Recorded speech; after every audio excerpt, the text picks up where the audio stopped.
Chapter 12. I lay on my straw, but I could not sleep. I thought of the occurrences of the day. What chiefly struck me was the gentle manners of these people, and I longed to join them, but dared not.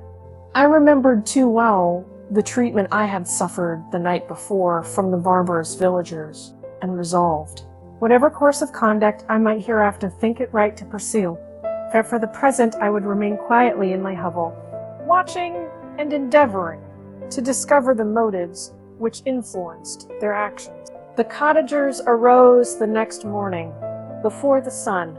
The young woman arranged the cottage and prepared the food, and the youth departed after the first meal. This day was passed in the same routine as that which preceded it. The young man was constantly employed out of doors, and the girl in various laborious occupations within. The old man, whom I soon perceived to be blind, employed his leisure hours on his instrument or in contemplation. Nothing could exceed the love and respect which the younger cottagers exhibited towards their venerable companion. They performed towards him every little office of affection and duty with gentleness, and he rewarded them by his benevolent smiles. And they were not entirely happy. The young man and his companion often went apart and appeared to weep. I saw no cause for their unhappiness, but I was deeply affected by it.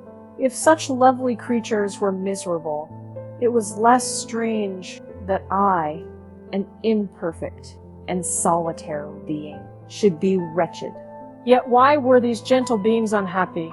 They possessed a delightful house, for such it was in my eyes, and every luxury. They had a fire to warm them when chill and delicious viand when hungry. They were dressed in excellent clothes, and still more, they enjoyed one another's company and speech, interchanging each day looks of affection and kindness. What did their tears imply?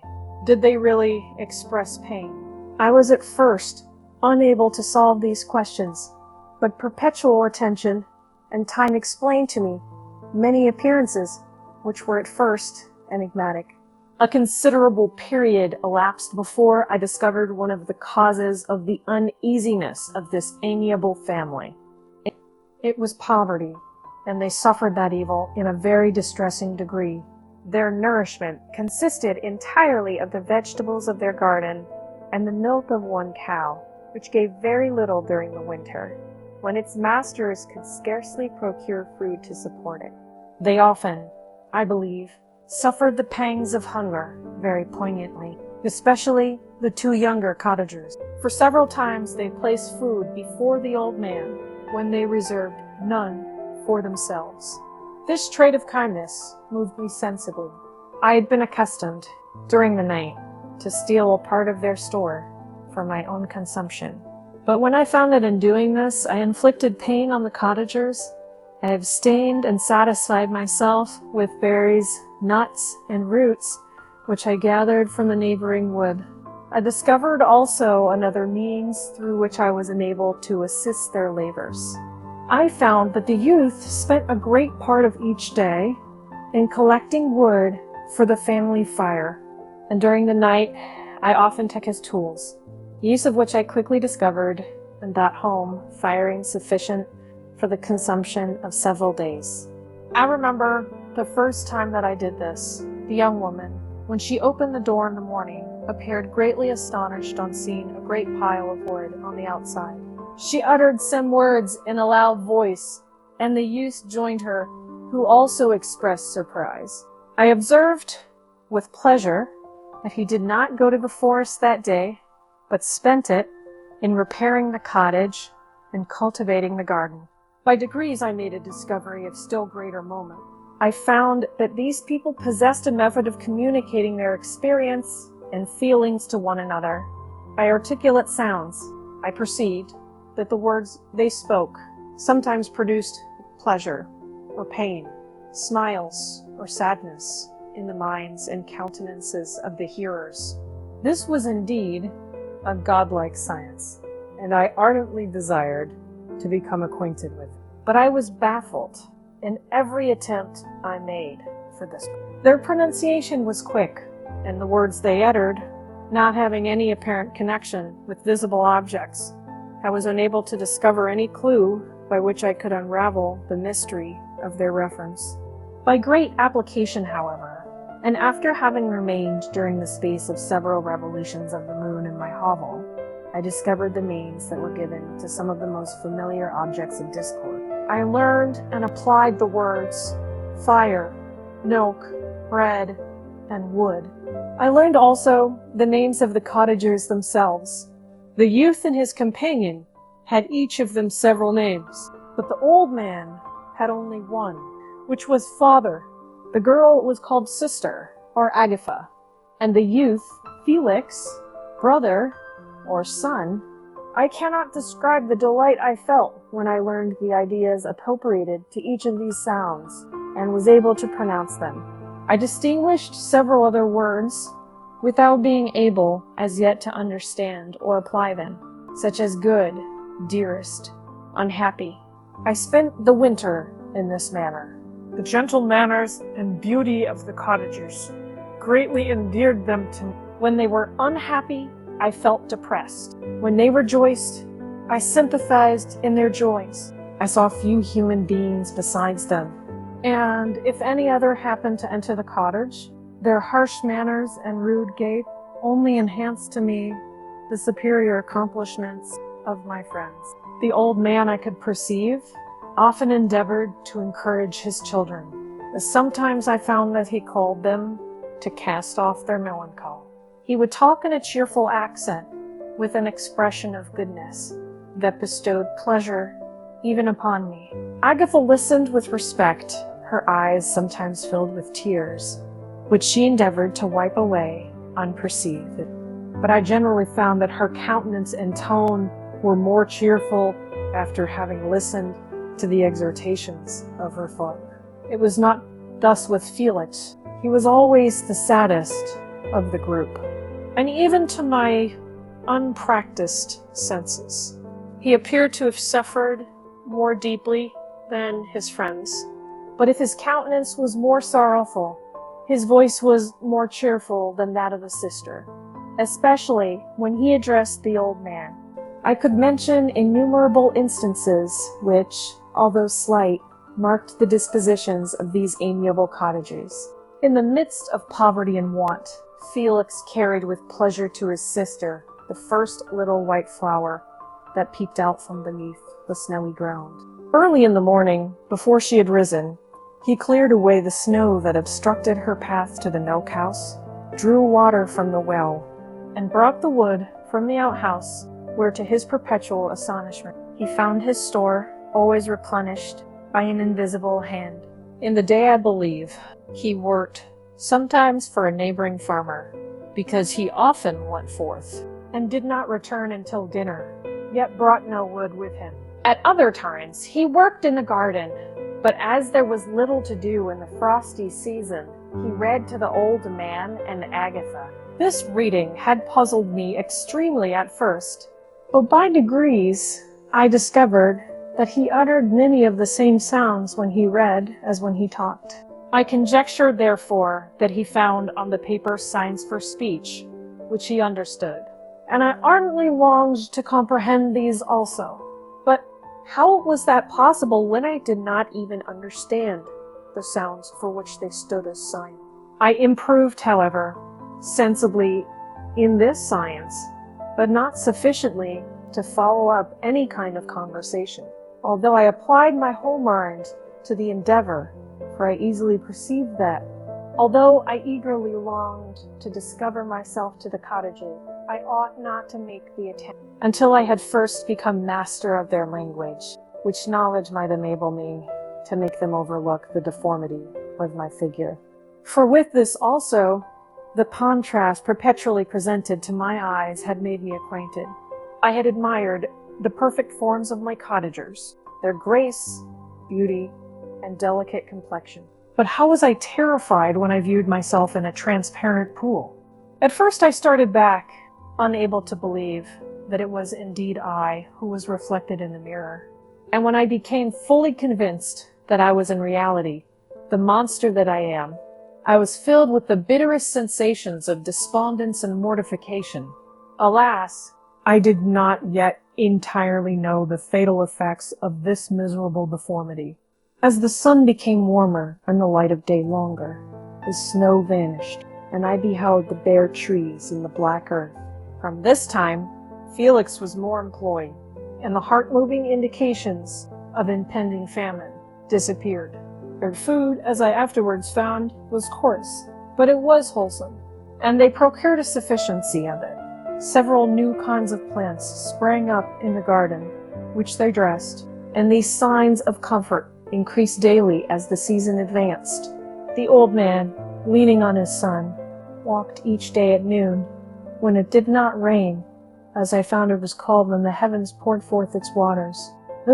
This frequently took place, but a high wind quickly dried the earth, and the season became far more pleasant than it had been. My mode of life in my hovel was uniform. During the morning, I attended the motions of the cottagers, and when they were dispersed in various occupations, I slept. The remainder of the day was spent in observing my friends. When they had retired to rest, if there was any moon or the night was starlight, I went into the woods and collected my own food and fuel for the cottage. When I returned, as often as it was necessary, I cleared their path from the snow and performed those offices that I had seen done by Felix. I afterwards found that these labors, performed by an invisible hand, greatly astonished him, and once or twice I heard him, on these occasions, utter the words, "Good Spirit, wonderful." But I did not then understand the signification of these terms. My thoughts now became more active, and I longed to discover the motives and feelings of these lovely creatures. I was inquisitive to know why Felix appeared so miserable, and Agatha so sad. I thought, foolish wretch, that it might be in my power to restore happiness to these deserving people. When I slept, or was absent, the forms of the venerable blind father, the gentle Agatha, and the excellent Felix flitted before me. I looked upon them as superior beings, who would be the arbiters of my future destiny.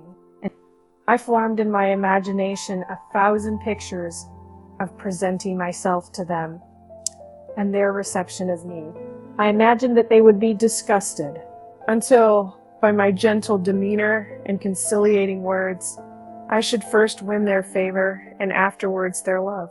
These thoughts exhilarated me and led me to apply with fresh ardor to the acquiring the art of language. My organs were indeed harsh, but supple, and although my voice was very unlike the soft music of their tones, yet I pronounced such words as I understood with tolerable ease. It was as the ass and the lapdog. Yet surely the gentle ass, whose intentions were affectionate, although his manners were rude, deserved better treatment than blows and execration. The pleasant showers and genial warmth of spring greatly altered the aspect of the earth.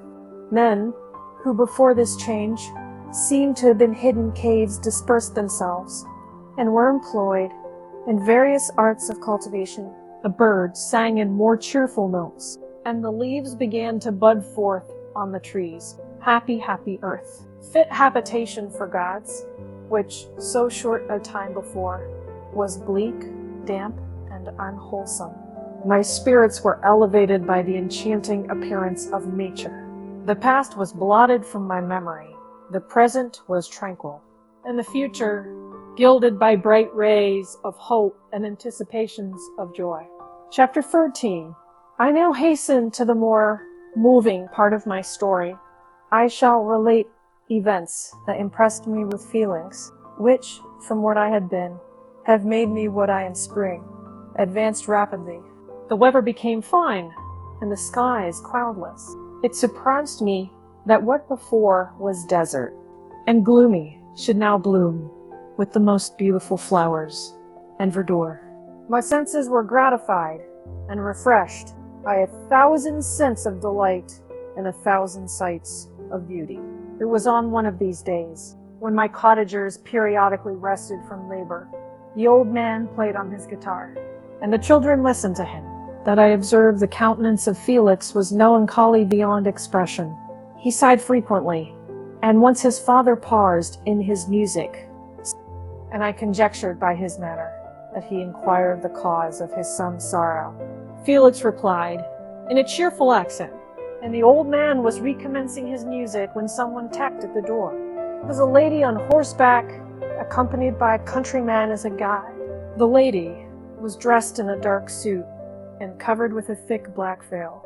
Agatha asked a question, to which the stranger only replied by pronouncing in a sweet accent the name of Felix. Her voice was musical, but unlike that of either of my friends. On hearing this word, Felix came up hastily to the lady, who, when she saw him, threw up her veil, and I beheld a countenance of angelic beauty and expression, her hair of a shining raven black and curiously braided. Her eyes were dark, but gentle, although animated, her features of a regular proportion, and her complexion wondrously fair, each cheek tinged with a lovely pink. Felix seemed ravished with delight when he saw her. Every trait of sorrow vanished from his face, and it instantly expressed a degree of ecstatic joy of which I could hardly have believed it capable. His eyes sparkled as his cheek flushed with pleasure, and at that moment I thought him as beautiful as the stranger. She appeared affected by different feelings. Wiping a few tears from her lovely eyes, she held out her hand to Felix, who kissed it rapturously, and called her, as well as I could distinguish, his sweet Arabian. She did not appear to understand him, but smiled. He assisted her to dismount, and dismissing her guide, conducted her into the cottage. Some conversation took place between him and his father, and the young stranger knelt at the old man's feet and would have kissed his hand, but he raised her and embraced her affectionately. I soon perceived that although the stranger uttered articulate sounds and appeared to have a language of her own, she was neither understood by nor herself understood the cottagers. They made many signs, which I did not comprehend, but I saw that her presence diffused gladness through the cottage, dispelling their sorrow as the sun dissipates the morning mists. Felix seemed peculiarly happy, and with smiles of delight welcomed his Arabian. Agatha, the ever-gentle Agatha, kissed the hands of the lovely stranger, and pointing to her brother, made signs which appeared to me to mean that he had been sorrowful until she came. Some hours passed thus, while they, by their countenances, expressed joy, the cause of which I did not comprehend.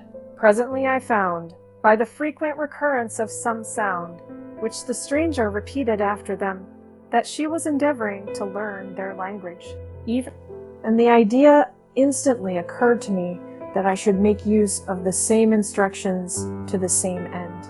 The stranger learned about 20 words at the first lesson. Most of them, indeed, were those which I had before understood, but I profited by the others. As night came on, Agatha and the Arabian retired early. When they separated, Felix kissed the hand of the stranger and said, "Good night, sweet Safie."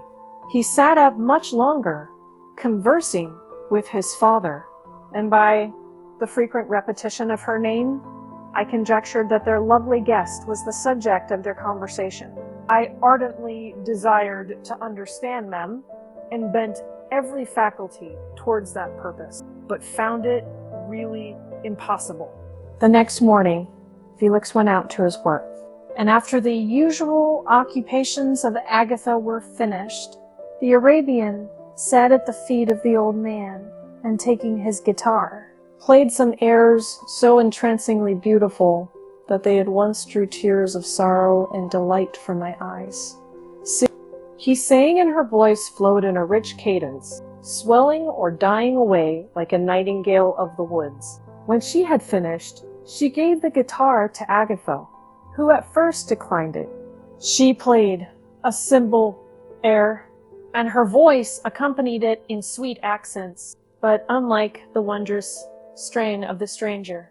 The old man appeared enraptured and said some words which Agatha endeavored to explain to Safie, and by which he appeared to wish to express that she bestowed on him the greatest delight by her music.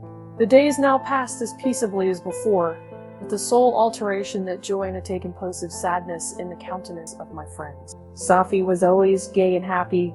She and I improved rapidly in the knowledge of language, so that in 2 months I began to comprehend most of the words uttered by my protectors. In the meanwhile, also, the background was covered with herbage, and the green banks interspersed with innumerable flowers, sweet to the scent and the eyes, stars of pale radiance among the moonlight woods. The sun became warmer, the nights clear and balmy, and my nocturnal rambles were an extreme pleasure to me, although they were considerably shortened by the late setting and early rising of the sun, for I never ventured abroad during daylight, fearful of meeting with the same treatment I had formerly endured in the first village which I entered. My days were spent in close attention, that I might more speedily master the language, and I may boast that I improved more rapidly than the Arabian, who understood very little, and conversed in broken accents, whilst I comprehended and could imitate almost every word that was spoken. While I improved in speech, I also learned the science of letters, as it was taught to the stranger. And this opened before me a wide field for wonder and delight. The book from which Felix instructed Safie was Volney's Ruins of Empires. I should not have understood the purport of this book had not Felix, in reading it, given very minute explanations. He had chosen this work, he said, because the declamatory style was framed in imitation of the Eastern authors. Through this work, I obtained a cursory knowledge of history and a view of the several empires at present existing in the world. It gave me an insight into the manners, governments, and religions of the different nations of the earth. I've heard of the slothful Asiatics, of the stupendous genius and mental activity of the Grecians, of the wars and wonderful virtue of the early Romans, of their subsequent degenerating, of the decline of that mighty empire, of chivalry, Christianity, and kings. I heard of the discovery of the American hemisphere and wept with Safie over the hapless fate of its original inhabitants. These wonderful narrations inspired me with strange feelings. Was man indeed at once so powerful, so virtuous and magnificent, yet so vicious and base? He appeared at one time a mere scion of the evil principle, and at another is all that can be conceived of noble and godlike. To be a great and virtuous man appeared the highest honor that can befall a sensitive being. To be base and vicious, as many on record have been, appeared the lowest degradation, a condition more abject than that of the blind mole or harmless worm. For a long time, I could not conceive how one man could go forth to murder his fellow, or even why there were laws and governments. But when I heard details of vice and bloodshed, my wonder ceased, and I turned away with disgust and loathing. Every conversation of the cottagers now opened new wonders to me. While I listened to the instructions which Felix bestowed upon the Arabian, the strange system of human society was explained to me. I heard of the division of property, of immense wealth and squalid poverty, of rank, descent, and noble blood. The words induced me to turn towards myself. I learned that the possessions most esteemed by your fellow creatures were high and unsullied descent united with riches. A man might be respected with only one of these advantages, but without either, he was considered, except in very rare instances, as a vagabond and a slave, doomed to waste his powers for the profits of the chosen. And what was I?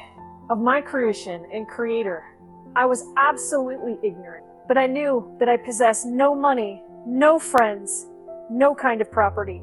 I was, besides, endued with a figure hideously deformed and loathsome. I was not even of the same nature as man. I was more agile than they, and could subsist upon coarser diet. I bore the extremes of heat and cold with less injury to my frame. My stature far exceeded theirs. When I looked around, I saw and heard of none like him.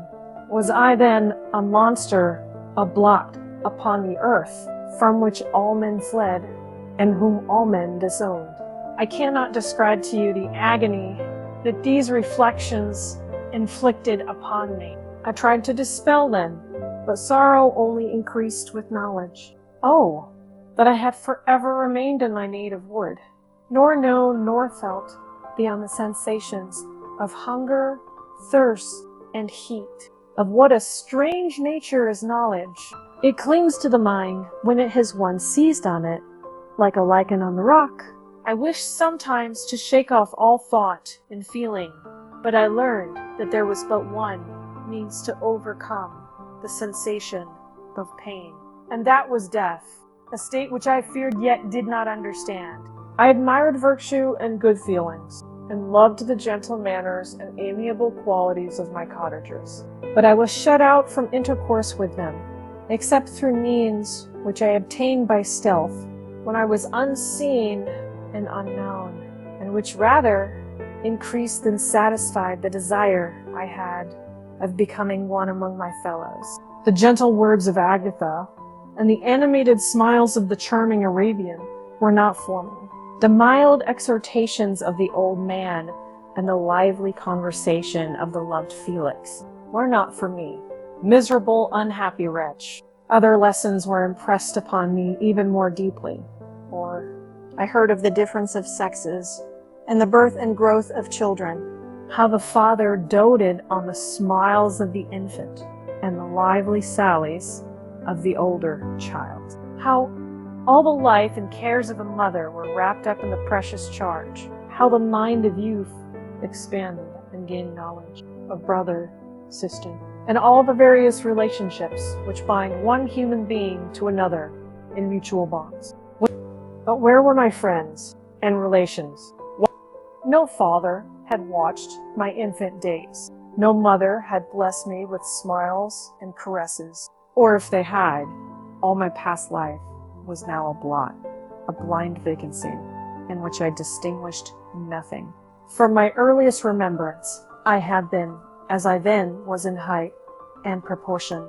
I had never yet seen a being resembling me or who claimed any intercourse with me. What was I? The question again recurred, to be answered only with groans. I will soon explain to what these feelings tended, but allow me now to return to the conagers, whose story excited in me such various feelings of indignation, delight, and wonder, but which all terminated in additional love and reverence for my protectors, for so I loved in an innocent, half-painful self-deceit to call them. Chapter 14. Some time elapsed before I learned the history of my friends. It was one which could not fail to impress itself deeply on my mind, unfolding, as it did, a number of circumstances, each interesting and wonderful, to one so utterly inexperienced as I was. The name of the old man was de Lacy. He was descended from a good family in France, where he had lived for many years in affluence, respected by his superiors and beloved by his equals. His son was bred in the service of this country, and Agatha had ranked with ladies of the highest distinction. A few months before my arrival, they had lived in a large and luxurious city called Paris, surrounded by friends, and possessed of every enjoyment which virtue, refinement of intellect, or taste, accompanied by a moderate fortune, could afford. The father of Safi had been the cause of their ruin. He was a Turkish merchant and had inhabited Paris for many years, when, for some reason which I could not learn, he became obnoxious to the government. He was seized and cast into prison the very day that Safi arrived from Constantinople to join him. He was tried and condemned to death. The injustice of his sentence was very flagrant. All Paris was indignant, and it was judged that his religion and wealth, rather than the crime alleged against him, had been the cause of his condemnation. Felix had accidentally been present at the trial. His horror and indignation were uncontrollable when he heard the decision of the court. He made, at that moment, a solemn vow to deliver him, and then looked around for the means. After many fruitless attempts in the prison forest to the rest of the prison, he found a strongly grated window in an unguarded part of the building, which lighted the dungeon of the unfortunate Mohammedan, who, loaded with chains, waited in despair the execution of the barbarous sentence. Felix visited the grate at night and made known to the prisoner his intentions in his favor. The Turk, amazed and delighted, endeavored to kindle the zeal of his deliverer by promises of reward and wealth. Felix rejected his offers with contempt. Yet when he saw the lovely Safi, who was allowed to visit her father, and who by her gestures expressed her lively gratitude, the youth could not help owning to his own mind that the captive possessed a treasure which would fully reward his toil and hazard. The Turk quickly perceived the impression that his daughter had made on the heart of Felix, and endeavored to secure him more entirely in his interests by the promise of her hand in marriage, so soon as he should be conveyed to a place of safety. Felix was too delicate to accept this offer, yet he looked forward to the probability of the event as to the consummation of his happiness, whatever might scattered me ongoing. My father was still uncovered.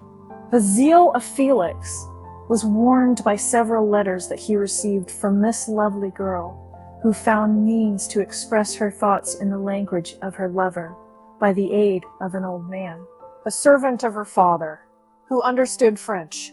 She thanked him in the most ardent terms for his intended services towards her parent, and at the same time, she gently deplored her own fate.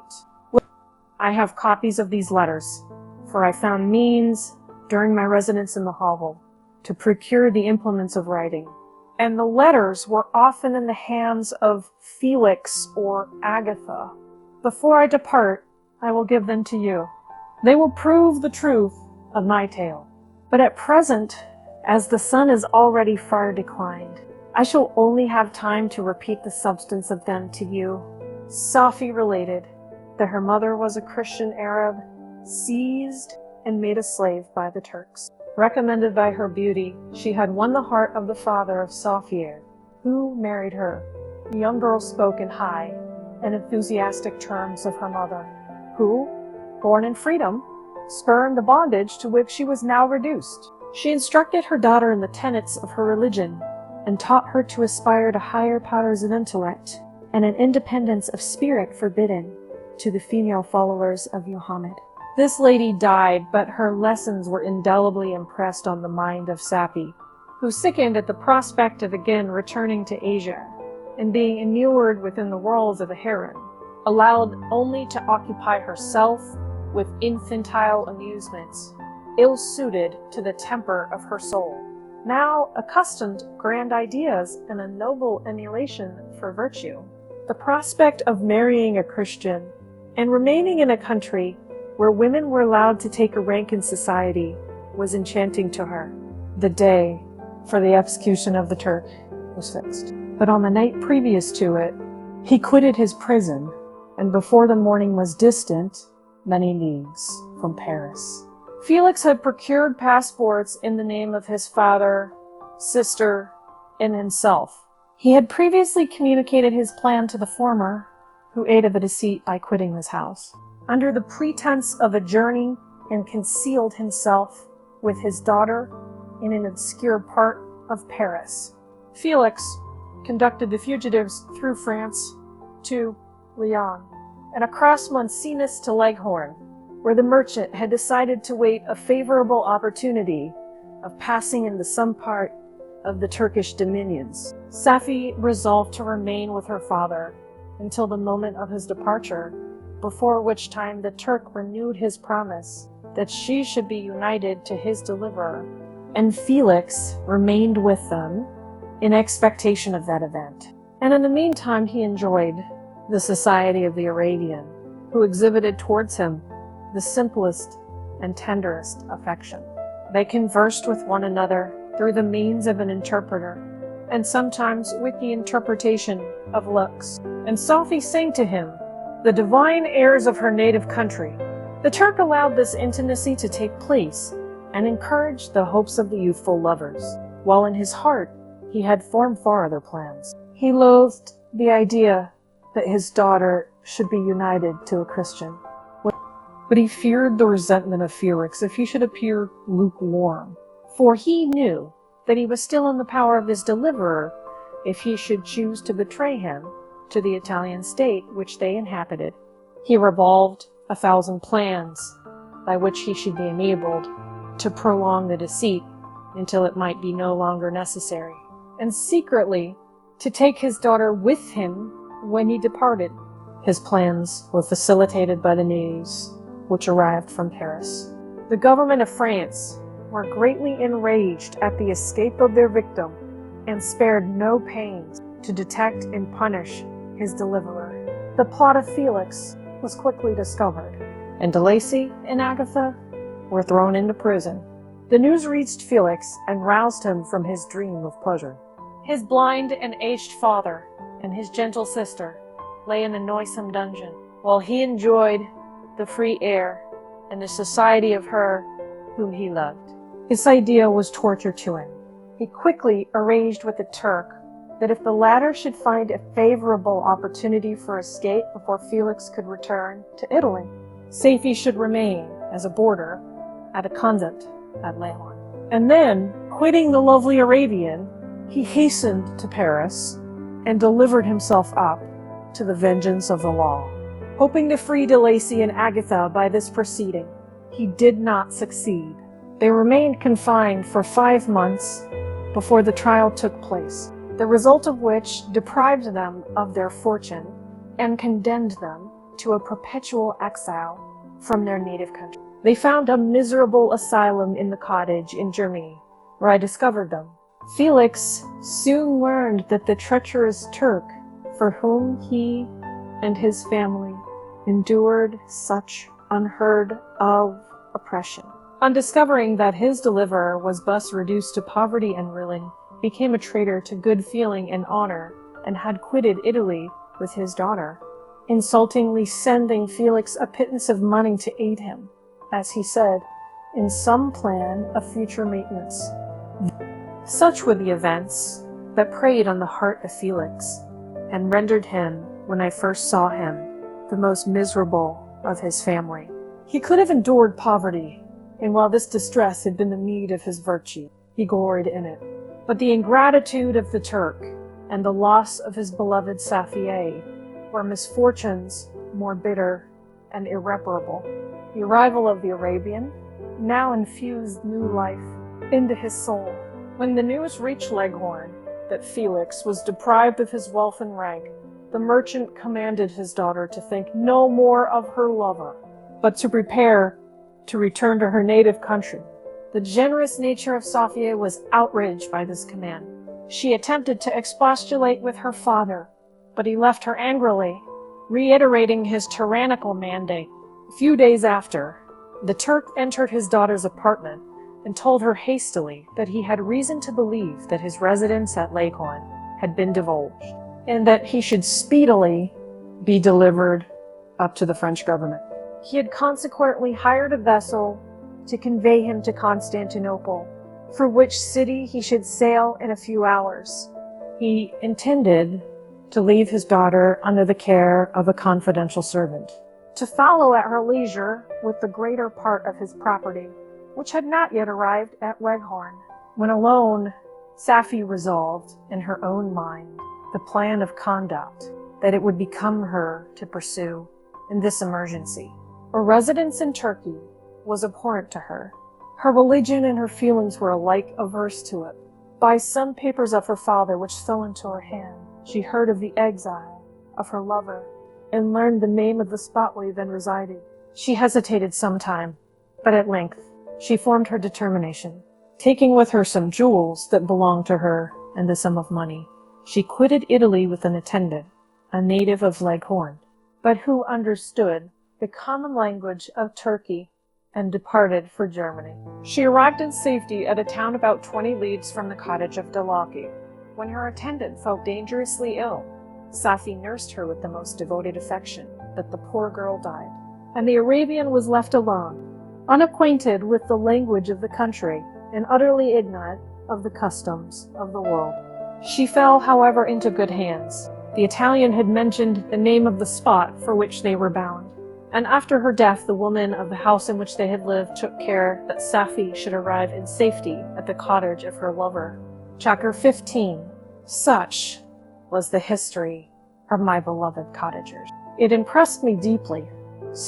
I learned from the views of social life, which it developed, to admire their virtues and to deprecate the vices of mankind. As yet, I looked upon crime as a distant evil.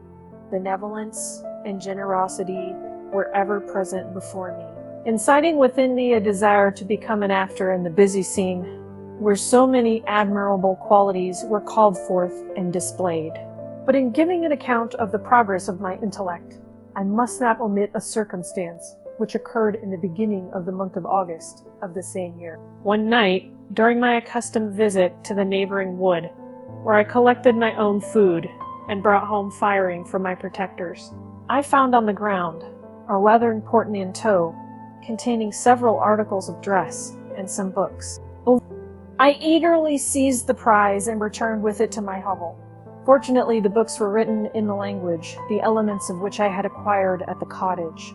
They consisted of Paradise Lost, a volume of Plutarch's Lives, and the Sorrows of Vider. The possession of these treasures gave me extreme delight.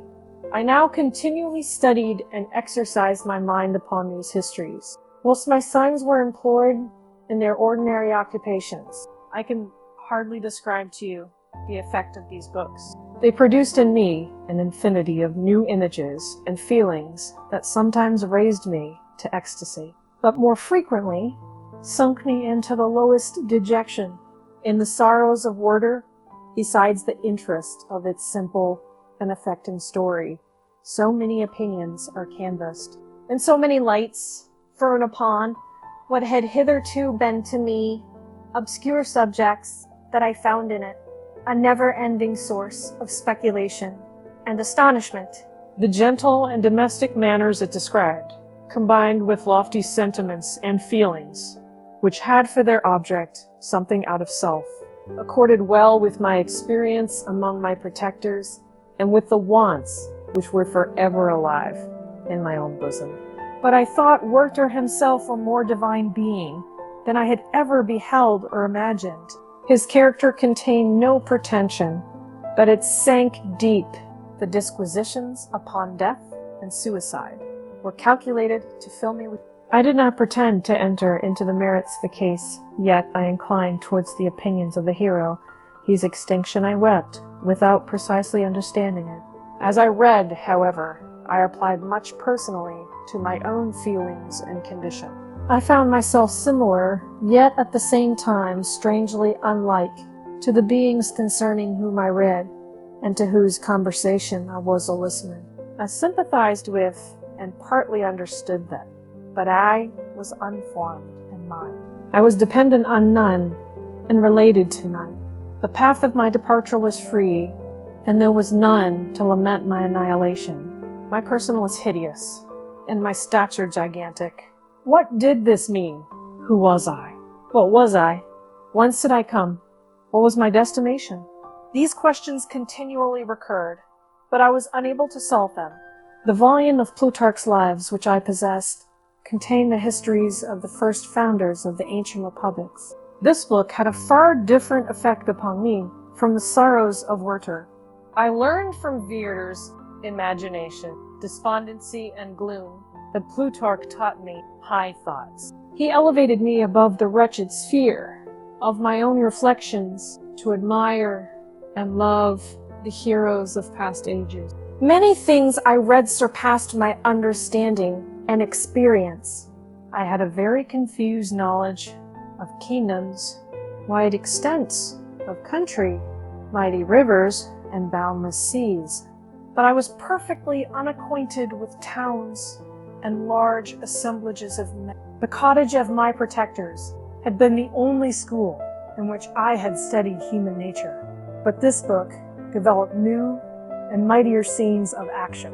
I read of men concerned in public affairs, governing or massacring their species. I felt the greatest ardor for virtue rise within me, and abhorrence for vice.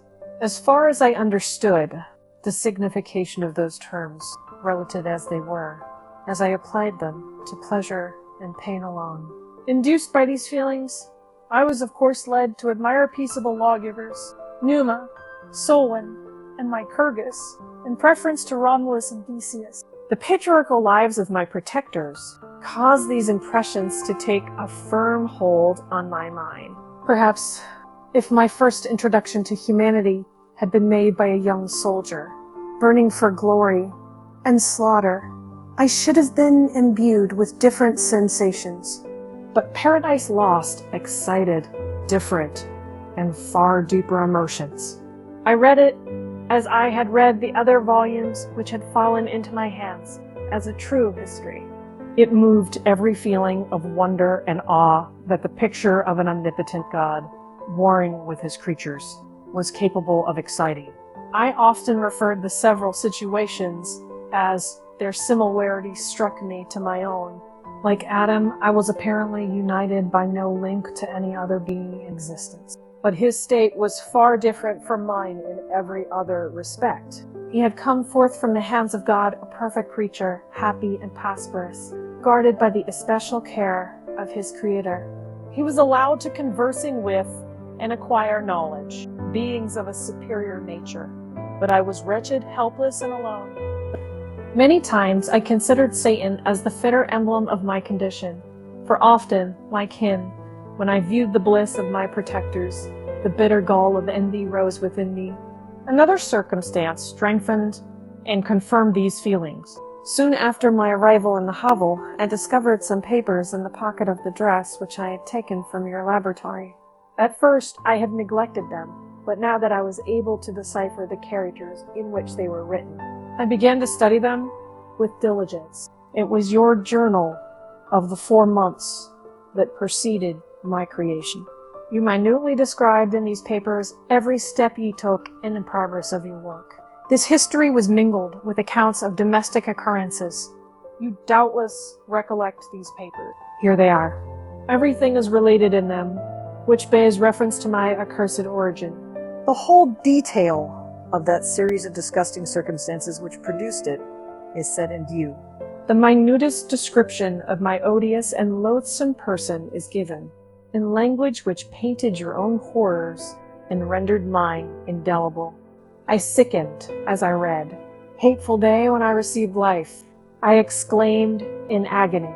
Accursed Creator, why did you form a monster so hideous that even you turned from me in disgust?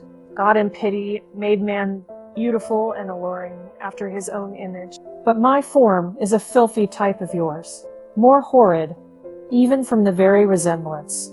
Satan had his companions, fellow doubles, to admire and encourage him, but I am solitary and abhorred. These were the reflections of my hours of despondency and solitude. But when I contemplated the virtues of the cottagers, their amiable and benevolent dispositions, I persuaded myself that when they should become acquainted with my admiration of their virtues, they would compassionate me and overlook my personal deformity. Could they turn from their door one, however monstrous, who solicited their compassion and friendship?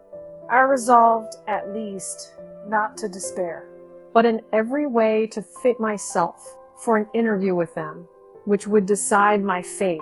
I postponed this attempt for some months longer, for the importance attached to its success inspired me with a dread lest I should fail. Besides, I found that my understanding improved so much with every day's experience that I was unwilling to commence this undertaking until a few more months should have added to my sagacity. Several changes in the meantime took place in the cottage. The presence of Sappy diffused happiness among its inhabitants, and I also found that a greater degree of plenty reigned there. Felix and Agatha spent more time in amusement and conversation, and were assisted in their labors by servants, because they did not appear rich, but they were contented and happy. Their feelings were serene and peaceful, while mine became every day more tumultuous. Increase of knowledge only discovered to me more clearly what a wretched outcast I was. I cherished hope, it is true, but it vanished when I beheld my person reflected in water, or my shadow in the moonshine. Even as that frail image and that inconstant shade, I endeavored to crush these fears and to fortify myself for the trial, which in a few months I resolved to undergo. And sometimes I allowed my thoughts, unchecked by reason, to ramble in the fields of paradise, and dared to fancy amiable and lovely creatures sympathizing with my feelings and cheering my gloom. Their angelic countenances breathed smiles of consolation. But it was all a dream. No Eve soothed my sorrows, nor shared my thoughts. I was alone. I remembered Adam's supplication to his Creator. But where was mine? He had abandoned me, and in the bitterness of my heart, I cursed him. Autumn passed thus. I saw, with surprise and grief, the leaves decay and fall, and nature again assumed the barren and bleak appearance it had worn when I first beheld the woods and the lovely moon. Yet I did not heed the bleakness of the weather. I was better fitted by my conformation for the endurance of cold than heat.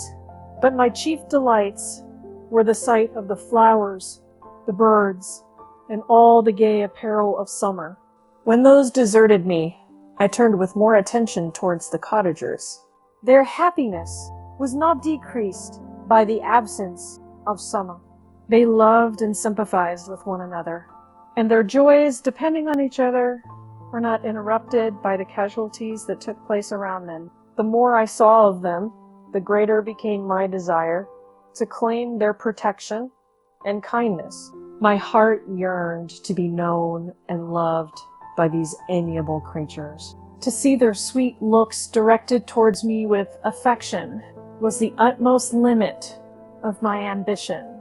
I dared not think that they would turn them from me with disdain and horror. The poor that stopped at their door were never driven away.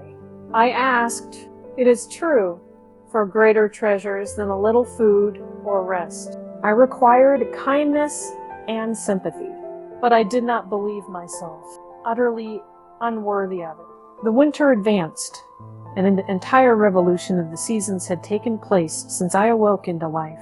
My attention at this time was solely directed towards my plan of introducing myself into the cottage of my protectors. I revolved many projects, but that on which I finally fixed was to enter the dwelling when the blind old man should be alone.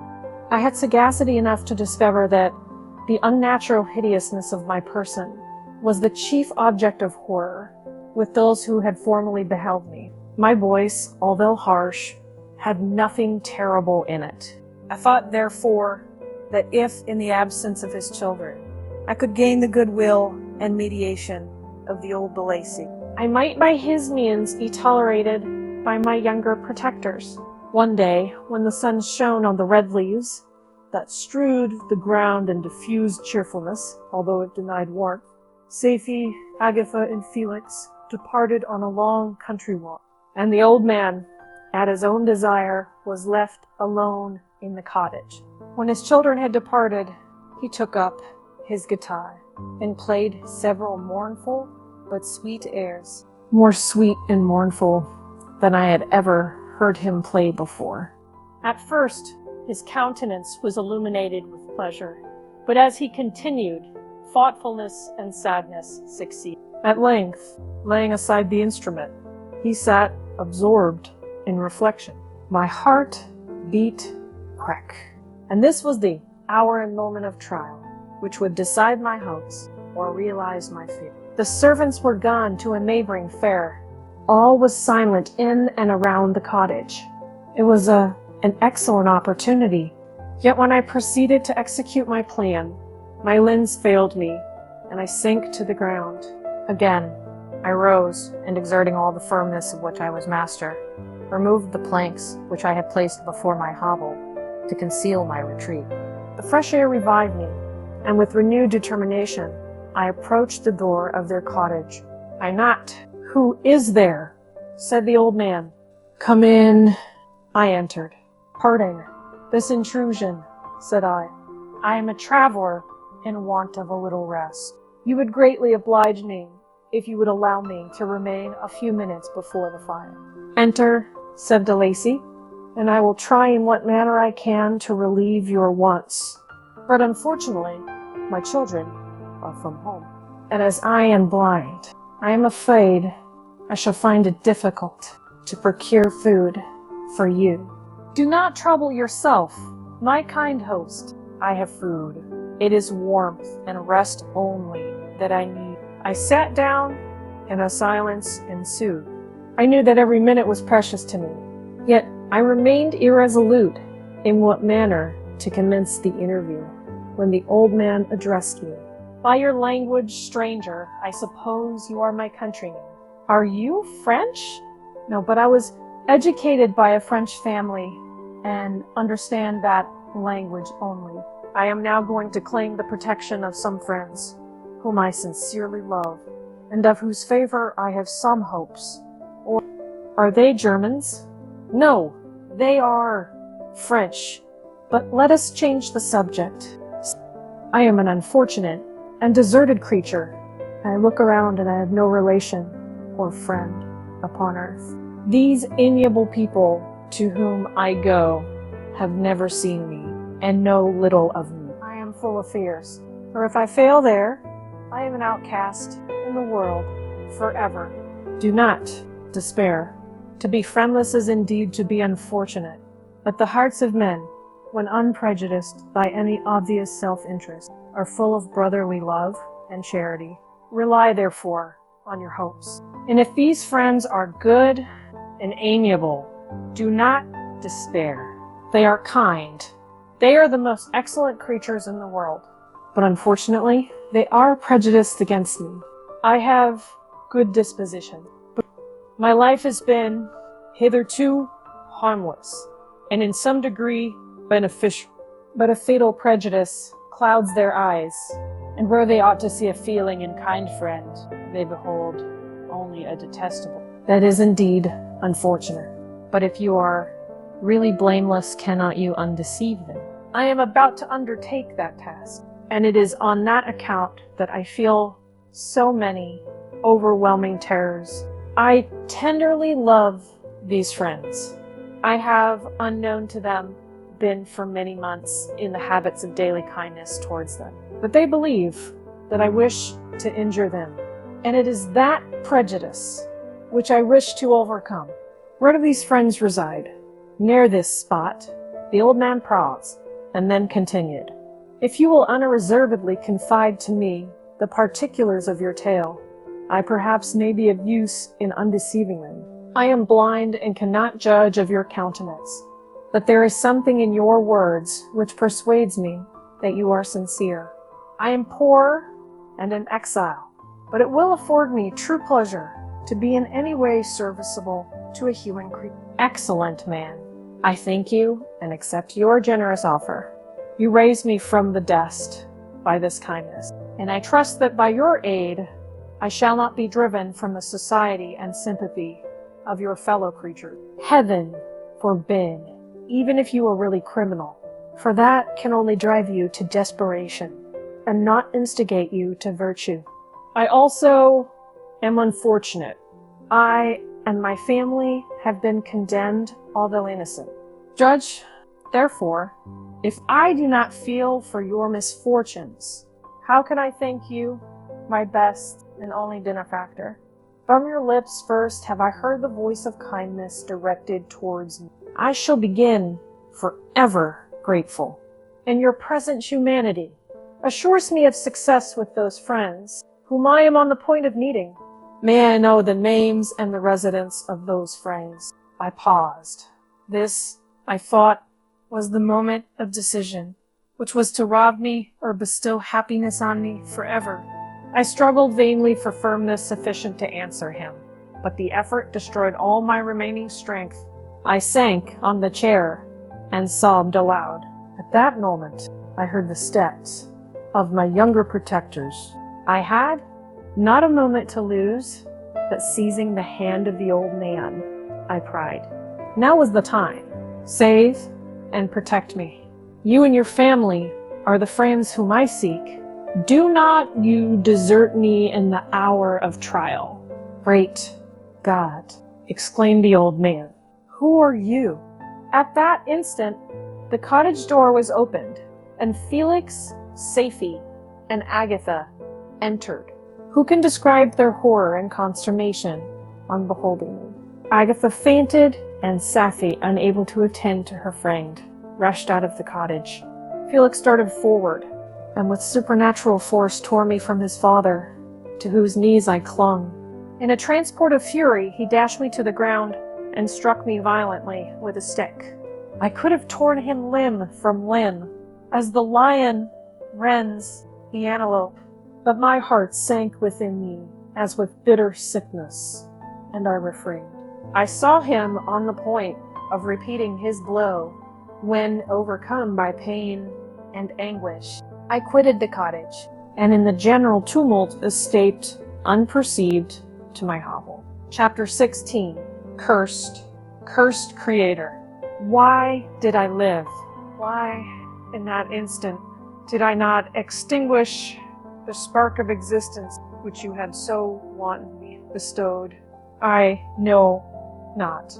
Despair had not yet taken possession of me. My feelings were those of rage and revenge. I could, with pleasure, have destroyed the cottage and its inhabitants, and have glutted myself with their shrieks and misery. When night came, I quitted my retreat and wandered in the wood.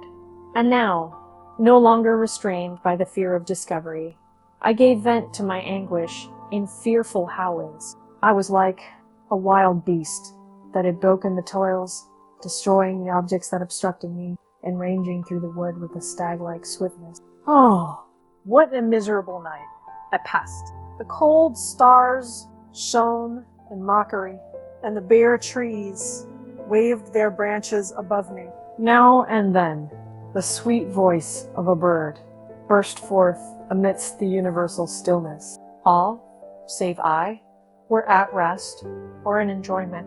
I, like the archfiend, bore a hell within me, and finding myself unsympathized with, wished to tear up the trees, spread havoc and destruction around me, and then to have sat down and enjoyed the ruin. But this was a luxury of sensation that could not endure. I became fatigued with excess of bodily exertion, and sank on the damp grass in the sick impotence of despair. There was none among the myriads of men that existed who would pity or assist me, and should I feel kindness towards my enemies? No. From that moment, I declared everlasting war against the species, and more than all, against him who had formed me, and sent me forth to this insupportable misery. The sun rose. I heard the voices of men, and knew that it was impossible to return to my retreat during that day. Accordingly, I hid myself in some thick underwood, determining to devote the ensuing hours to reflection on myself. The pleasant sunshine and the pure air of day restored me to some degree of tranquility. And when I considered what had passed at the cottage, I could not help believing that I had been too hasty in my conclusions. I had certainly acted imprudently. It was apparent that my conversation had interested the father in my behalf, and I was a fool in having exposed my person to the horror of his children. I ought to have familiarized the old De Lacy to me, and by degrees to have discovered myself to the rest of his family, when they should have been prepared for my approach. But I did not believe my errors to be irretrievable, and after much consideration, I resolved to return to the cottage, seek the old man, and by my representations win him to my party. These thoughts calmed me, and in the afternoon I sank into a profound sleep. But the fever of my blood did not allow me to be visited by peaceful dreams. The horrible scene of the preceding day was forever acting before my eyes. The females were flying, and the enraged Felix tearing me from his father's feet. I awoke exhausted, and finding that it was already night, I crept forth from my hiding place and went in search of food. When my hunger was appeased, I directed my steps towards the well-known path that conducted to the cottage. All there was at peace. I crept into my hovel and remained in silent expectation of the accustomed hour when the family arose. That hour passed, the sun mounted high in the heavens, but the cottagers did not appear. I trembled violently, apprehending some dreadful misfortune. The inside of the cottage was dark, and I heard no motion. I cannot describe the agony of this suspense. Presently, 2 countrymen passed by, but pausing near the cottage, they entered into conversation, using violent gesticulation. But I did not understand what they said, as they spoke the language of the country, which differed from that of my protectors. Soon after, however, Felix approached with another man. I was surprised, as I knew that he had not quitted the cottage that morning, and waited anxiously to discover from his discourse the meaning of these unusual appearances. "Do you consider," said his companion to him, "that you will be obliged to pay 3 months' rent and to lose the produce of your garden? I do not wish to take any unfair advantage, and I beg, therefore, that you will take some days to consider of your determination." "It is utterly useless," replied Felix. "We can never again inhabit your cottage. The life of my father is in the greatest danger, owing to the dreadful circumstance that I have related. My wife and my sister will never recover from their horror. I entreat you not to reason with me any more. Take possession of your tenement, and let me fly from this place." Felix trembled violently as he said this. He and his companion entered the cottage, in which they remained for a few minutes, and then departed. I never saw any of the family of de Lacy more. I continued, for the remainder of the day in my hovel, in a state of utter and stupid despair. My protectors had departed, and had broken the only link that held me to the world. For the first time, the feelings of revenge and hatred filled my bosom, and I did not strive to control them, but allowing myself to be borne away by the stream. I bent my mind towards injury and death. When I thought of my friends, of the mild voice of de Lacy, the gentle eyes of Agatha, and the exquisite beauty of the Arabian, these thoughts vanished, and a gush of tears somewhat soothed me. But again, when I reflected that they had spurned and deserted me, anger returned, a rage of anger, and unable to injure anything human, I turned my fury towards inanimate objects. As night advanced, I placed a variety of combustibles around my cottage, and, after having destroyed every vestige of cultivation in the garden, I waited with forced impatience until the moon had sunk to commence my operation. As the night advanced, a fierce wind arose from the woods, and quickly dispersed the clouds that had loitered in the heavens. The blast tore along like a mighty avalanche, and produced a kind of insanity in my spirits that burst all bounds of reason and reflection.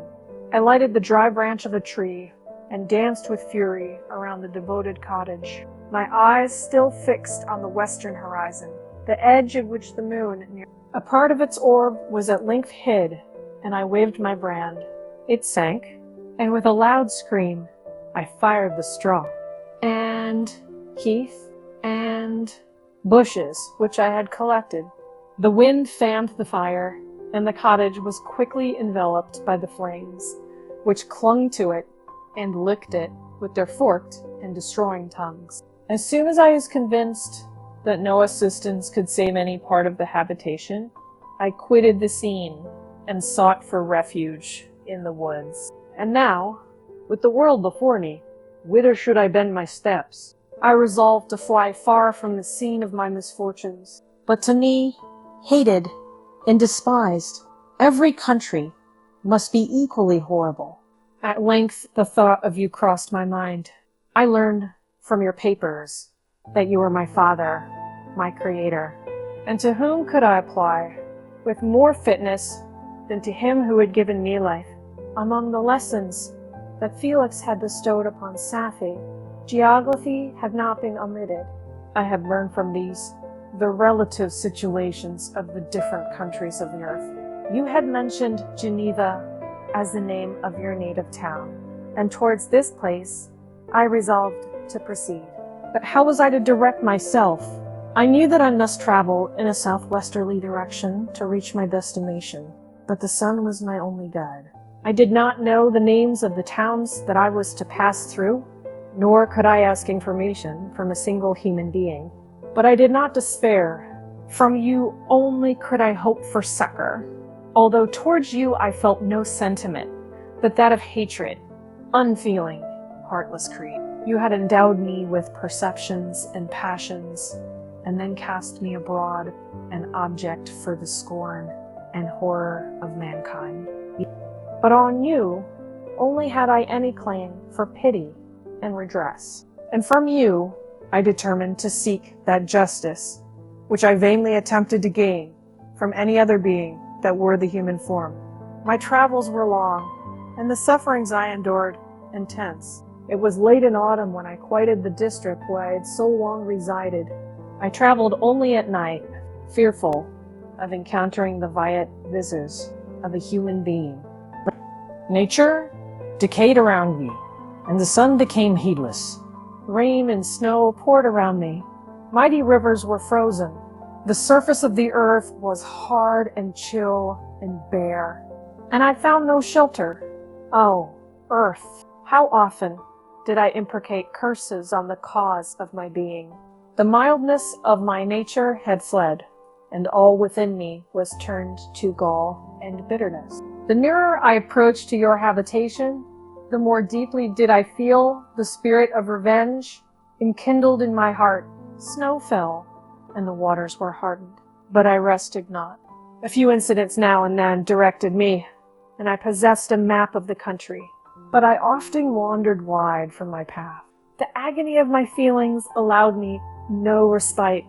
No incident occurred from which my rage and misery could not extract its food, but a circumstance that happened when I arrived on the confines of Switzerland, when the sun had recovered its warmth, and the earth again began to look green, confirmed in an especial manner the bitterness and horror of my feelings. I generally rested during the day, and traveled only when I was secured by night from the view of man. One morning, however, finding that my path lay through a deep wood, I ventured to continue my journey after the sun had risen. The day, which was one of the first of spring, cheered even me by the loveliness of its sunshine and the balminess of the air. I felt emotions of gentleness and pleasure that had long appeared dead revive within me. Half surprised by the novelty of these sensations, I allowed myself to be borne away by them, and forgetting my solitude and deformity, dared to be happy. Soft tears again bedewed my cheeks, and I even raised my human eyes with thankfulness towards the blessed sun, which bestowed such joy upon me. I continued to wind among the paths of the wood, until I came to its boundary, which was skirted by a deep and rapid river, into which many of the trees bent their branches, now budding with a fresh. Here I paused, not exactly knowing what path to pursue, when I heard the sound of voices that induced me to conceal myself under the shade of a cypress. I was scarcely hid when a young girl came running towards the spot where I was concealed, laughing as if she ran from someone in sport. She continued her course along the precipitous sides of the river, when suddenly her foot slipped and she fell into the rapid stream. I rushed from my hiding place in extreme labor. From the force of the current, saved her and dragged her to shore. She was senseless, and I endeavored, by every means in my power, to restore animation, when I was suddenly interrupted by the approach of a rustic, who was probably the person from whom she had playfully fled. On seeing me, he darted towards me, and tearing the girl from my arms, hastened towards the deeper parts of the wood. I followed speedily. I hardly knew why, but when the man saw me draw near, he aimed a gun, which he carried, at my body, and fired. I sank to the ground, and my injurer, with increased swiftness, escaped into the wood. This was then the reward of my benevolence. I had saved a human being from destruction, and as a recompense, I now writhed under the miserable pain of a wound which shattered the flesh and bone.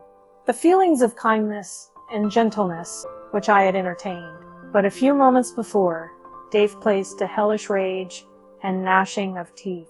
Inflamed by pain, I vowed eternal hatred and vengeance to all mankind. But the agony of my wound overcame me. My pulses paused, and I fainted. For some weeks I led a miserable life in the woods, endeavoring to cure the wound which I had received. A ball had entered my shoulder, and I knew not whether it had remained there or passed through, although, at any rate, I had no means of extracting it. My sufferings were augmented also by the oppressive sense of the injustice and ingratitude of their infliction. My daily vows rose for revenge, a deep and deadly revenge, such as would alone compensate for the outrages and anguish I had endured. After some weeks, my wound healed, and I continued my journey. The labors I endured were no longer to be alleviated by the bright sun or gentle breezes of spring. All joy was but a mockery, which insulted my desolate state, and made me feel more painfully that I was not made for the enjoyment of pleasure. But my toils now drew near a close, and in 2 months from this time, I reached the environs of Geneva. It was evening when I arrived, and I retired to a hiding place among the fields that surround it to meditate in what manner I should reply to. I was oppressed by fatigue and hunger, and far too unhappy to enjoy the gentle breezes of evening, or the prospect of the sun setting behind the stupendous mountains of Jura. At this time, a slight sleep relieved me from the pain of reflection, which was disturbed by the approach of a beautiful child, who came running into the recess that I had chosen with all the sportiveness of infancy. Suddenly, as I gazed on him, an idea seized me that this little creature was unprejudiced and had lived too short a time to have imbibed a horror of deformity. If, therefore, I could seize him and educate him as my companion and friend, I should not be so desolate in this peopled earth. Urged by this impulse, I seized on the boy as he passed and drew him towards me. As soon as he beheld my form, he placed his hands before his eyes and uttered a shrill scream. I drew his hand forcibly from his face and said, "Child, what is the meaning of this? I do not intend to hurt you. Listen to me." He struggled violently. "Let me go," he cried. "Monster, ugly wretch, you wish to eat me and tear me to pieces. You are an ogre. Let me go, or I will tell my papa. Boy, you will never see your father again. You must come with me. Hideous monster, let me go. My papa is a syndic. He is Mr. Frankenstein. He will punish you. You dare not keep me. Frankenstein, you belong then to my enemy, to him towards whom I have sworn eternal revenge. You should be my first victim." The child still struggled and loaded me with epithets, which carried despair to my heart. I grasped his throat to silence him, and in a moment he lay dead At my feet, I gazed on my victim, and my heart swelled with exultation and hellish triumph. Clapping my hands, I exclaimed, I too can create desolation. My enemy is not invulnerable. This death will carry despair to him, and 1,000 other miseries shall torment and destroy him. As I fixed my eyes on the child, I saw something glittering on his breast. I took it. It was a portrait of a most lovely woman. In spite of my malignity, it softened and attracted me. For a few moments, I gazed with delight on her dark eyes, fringed by deep lashes, and her lovely lips. But presently, my rage returned. I remembered that I was forever deprived of the delights that such beautiful creatures could bestow, and that she whose resemblance I contemplated would, in regarding me, have changed that air of divine benignity to one expressive of disgust and affright. Can you wonder that such thoughts transported me with rage?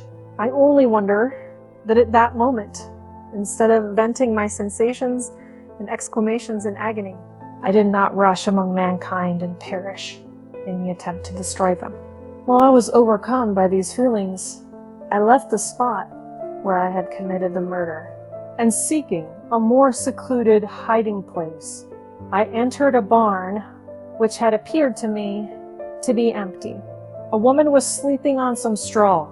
She was young, not indeed so beautiful as her whose portrait I held, but of an agreeable aspect and blooming in the loveliness of youth and health. Here, I thought, is one of those whose joy and parting smiles are bestowed on all but me. And then I bent over her and whispered, Awake, fairest thy lover is near, he who would give his life, but to obtain one look of affection from thine eye. My beloved, awake.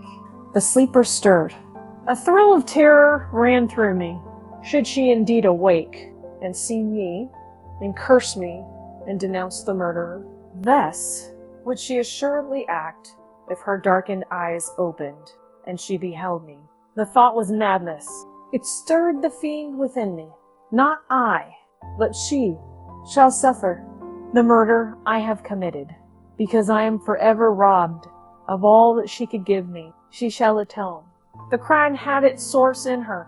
Be hers the punishment. Thanks to the lessons of Felix and the sanguinary laws of man, I had learned now to work mischief.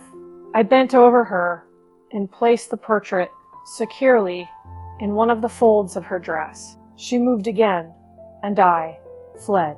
For some days I haunted the spot where these scenes had taken place, sometimes wishing to see you, sometimes resolved to quit the world and its miseries forever. At length I wandered towards these mountains, and have ranged through their immense recesses, consumed by a burning passion, which you alone can gratify. We may not part until you have promised to comply with my requisition. I am alone and miserable. Man will not associate with me, but one as deformed and horrible as myself would not deny herself to me. My companion must be of the same species and have the same defects. Why, this being you must create. Chapter 17. The being finished speaking and fixed his looks upon me in the expectation of a reply. But I was bewildered, perplexed, and unable to arrange my ideas sufficiently to understand the full extent of his proposition. It continued, You must create a female for me with whom I can live in the interchange of those sympathies necessary for my being. This you alone can do, and I demand it of you as a right which you must not refuse to concede. The latter part of his tale had kindled anew in me with the anger that had died away while he narrated his peaceful life among the cottagers. And as he said this, I could no longer suppress the rage that burned within me. I do refuse it, I replied, and no torture shall ever extort a consent from me. You may render me the most miserable of men, but you shall never make me base in my own eyes. Shall I create another like yourself, whose joint wickedness might desolate the world? Begone! I have answered you. You may torture me, but I will never consent. You are in the wrong, replied the fiend, and instead of threatening, I am content to reason with you. I am malicious because I am miserable. Am I not shunned and hated by all mankind? You, my creator, would tear me to pieces and triumph. Remember that? And tell me why I should pity man more than he pities me. You would not call it murder if you could precipitate me into one of those ice rifts and destroy my frame, the work of your own hands. Shall I respect man when he condemns me, let him live with me in the interchange of kindness, and instead of injury, I would bestow every benefit upon him with tears of gratitude at his acceptance. But that cannot be. The human senses are insurmountable barriers to our union, yet mine shall not be the submission of abject slavery. I will revenge my injuries. If I cannot inspire love, I will cause fear, and chiefly towards you, my archenemy, because my creator do I swear inextinguishable hatred. Have a care. I will work at your destruction, nor finish until I desolate your heart, so that ye shall curse the hour of your birth. A fiendish rage animated him as he said this. His face was wrinkled into contortions too horrible for human eyes to behold. But presently he calmed himself and proceeded. I intended to reason. This passion is detrimental to me, for you do not reflect that you are the cause of its excess. If any being felt emotions of benevolence towards me, I should return them 100 and 100-fold. For that one creature's sake, I would make peace with the whole kind. But I now indulge in dreams of bliss that cannot be realized. What I ask of you is reasonable and moderate. I demand a creature of another sex, but as hideous as myself. The gratification is small, but it is all that I can receive, and it shall content me. It is true. We shall be monsters, cut off from all the world, and on that account we shall be more attached to one another. Our lives will not be happy, but they will be harmless and free from the misery I now feel. Oh, my Creator, make me happy. Let me feel gratitude towards you for one benefit. Let me see that I excite the sympathy of some existing thing. Do not deny me my request. I was moved. I shuddered when I thought of the possible consequences of my consent. But I felt that there was some justice in his argument. His tale and the feelings he now expressed proved him to be a creature of fine sensations. And did I not, as his maker, owe him all the portion of happiness? But it was in my power to bestow. He saw my change of feeling and continued. If you consent, neither you nor any other human being shall ever see us again. I will go to the vast wilds of South America. My food is not that of man. I do not destroy the lamb and the kid to whet my appetite. Acorns and berries afford me sufficient nourishment. My companion will be of the same nature as myself, and will be content with the same fare. And we shall make our bed of dried leaves. The sun will shine on us as on man, and will ripen our food. The picture I present to you is peaceful and human, and you must feel that you could deny it only in the wantonness of power and cruelty. Pitiless as you had been towards me, I now see compassion in your eyes. Let me seize the favorable moment and persuade you to promise what I so ardently desire. You propose, replied I, to fly from the habitations of man, to dwell in those wilds where the beasts of the field will be your only companion. How can you, who long for the love and sympathy of man, persevere in this exile? You will return and again seek their kindness, and you will meet with their detestation. Your evil passions will be renewed, and you will then have a companion to aid you in the task of destruction. This may not be, cease to argue the point, for I cannot consent. How inconstant are your feelings? But a moment ago, you were moved by my representations. And why do you again harden yourself to my complaints? I swear to you, by the earth which I inhabit, and by you that made me, that with the companion you bestow, I will quit the neighborhood of man and dwell, as it may chance, in the most savage of places. My evil passions will have fled, for I shall meet with sympathy. My life will flow quietly away, and in my dying moments I shall not curse my Maker. His words had a strange effect upon me. I compassionated him, and sometimes felt a wish to console him. But when I looked upon him, when I saw the filthy mass that moved and talked, my heart sickened, and my feelings were altered to those of horror and hatred. I tried to stifle these sensations. I thought that, as I could not sympathize with him, I had no right to withhold from him the small portion of happiness which was yet in my power to bestow. You swear, I said, to be harmless, but have you not already shown a degree of malice that should reasonably make me distrust you? May not even this be a feint that will increase your triumph by affording a wider scope for your revenge? How is this? I must not be trifled with, and I demand an answer. If I have no ties and no affections, hatred and vice must be my portion. The love of another will destroy the cause of my crimes, and I shall become a thing of whose existence everyone will be ignorant. My vices are the children of a forced solitude that I abhor, and my virtues will necessarily arise when I live in communion with an equal.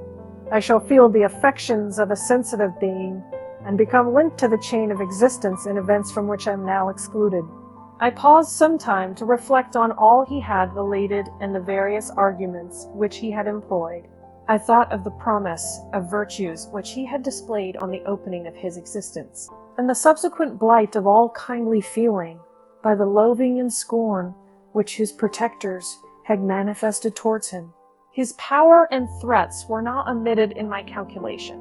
A creature who could exist in the ice caves of the glaciers and hide himself from pursuit among the ridges of inaccessible precipices was a being possessing faculties it would be vain to cope with.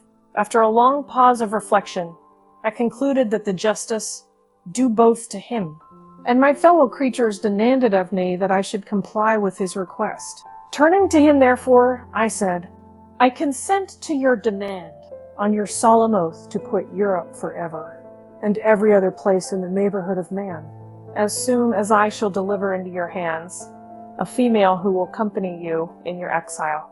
I swear, he cried, by the sun, by the blue sky of heaven, by the fire of love that burns my heart, that if you grant my prayer, while they exist, you shall never behold me again. Depart to your home and commence your labors. I shall watch their progress with unutterable anxiety. And fear not, but that when you are ready, I shall appear. Saying this, he suddenly quitted me, fearful, perhaps, of any change in my sentiment. I saw him descend the mountain with greater speed than the flight of an eagle, and quickly lost among the undulations of the sea of ice. His tail had occupied the whole day, and the sun was upon the verge of the horizon when he departed. I knew that I ought to hastenly descend towards the valley, as I should soon be encompassed in darkness. But my heart was heavy, and my steps slow, the labor of winding among the little paths of the mountain, and fixing my feet firmly as I advanced perplexed me. Occupied as I was by the emotions which the occurrences of the day had produced. Night was far advanced when I came to the halfway resting place, and seated myself beside the fountain. The stars shone at intervals as the clouds passed from over them. The dark pines rose before me, and every here and there a broken tree lay on the ground. It was a scene of wonderful solemnity and stirred strange thoughts within me. I wept bitterly, and clasping my hands, in agony I exclaimed, "Oh, stars and clouds, winds, if you really pity me, crush sensation, let me become as naught. But if not, depart, and leave me in darkness." These were wild and miserable thoughts, but I cannot describe to you how the eternal twinkling of the stars weighed upon me, and how I listened to every blast of wind, as if it were a dull, ugly siroc on its way to consume me. Morning dawned before I arrived at the village of Chamonix. I took no rest, but returned immediately to Geneva. Even in my own heart, I could give no expression to my sensations. They weighed on me with a mountain's weight, and their excess destroyed my agony beneath them. Thus I returned home, and entering the house, presented myself to the family. My haggard and wild appearance awoke intense alarm, but I answered no question. Scarcely did I speak. I felt as if I were placed under a ban, as if I had no right to claim their sympathies, as if never more might I enjoy companionship with them. Yet even thus I loved them to adoration, and to save them I resolved to dedicate myself to my most abhorred task. The prospect of such an occupation made every other circumstance of existence pass before me like a dream, and that thought only had to me the reality of life. Chapter 18. Day after day, week after week, passed away on my return to Geneva, and I could not collect the courage to recommence my work. I feared the vengeance of the disappointed fiend, yet I was unable to overcome my repugnance to the task which was enjoined me. I found that I could not compose a female without again devoting several months to profound study and laborious disquisition. I had heard of some discoveries having been made by an English philosopher, the knowledge of which was material to my success, and I sometimes thought of obtaining my father's consent to visit England for this purpose. But I clung to every pretense of delay and shrank from taking the first step in an undertaking whose immediate necessity began to appear less absolute to me. A change, indeed, had taken place in me, and my health, which had hitherto declined, was now much restored, and my spirits, when unchecked by the memory of my unhappy promise, rose proportionably. My father saw this change with pleasure, and he turned his thoughts towards the best method of eradicating the remains of my melancholy, which every now and then would return by fits, and with the devouring blackness overcast the approaching sunshine. At these moments I took refuge in the most perfect solitude. I passed whole days on the lake alone in a little boat, watching the clouds and listening to the rippling of the waves, silent and listless. But the fresh air and bright sun seldom failed to restore me to some degree of composure, and on my return, and at the salutations of my friends, with a readier smile and a more cheerful heart. It was after my return from one of these rambles that my father, calling me aside, thus addressed me. "I am happy to remark, my dear son, that you have resumed your former pleasures and seem to be returning to yourself. And yet you're still unhappy and still avoid our society." For some time I was lost in conjecture as to the cause of this, but yesterday an idea struck me, and if it is well founded, I conjure you to avow it. Reserve on such a point would be not only useless, but draw down trouble misery on us all. I trembled violently at his exordium, and my father continued, "I confess, my son, that I have always looked forward to your marriage with our dear Elizabeth as the tie of our domestic comfort and the stay of my declining years. You were attached to each other from your earliest infancy. You started together and appeared, in dispositions and tastes, entirely suited to one another. But so blind is the experience of man that what I conceive to be the best assistance to my plan may have entirely destroyed You, perhaps, regard her as your sister, without any wish that she might become your wife.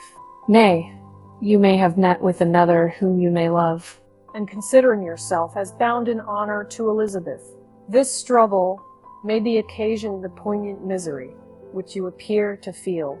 My dear father, reassure yourself. I love my cousin tenderly and sincerely.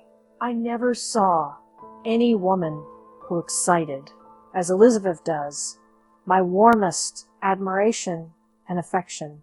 My future hopes and prospects are entirely bound up in the expectation of our union. The expression of your sentiments of this subject, my dear Victor, gives me more pleasure than I have for some time experienced.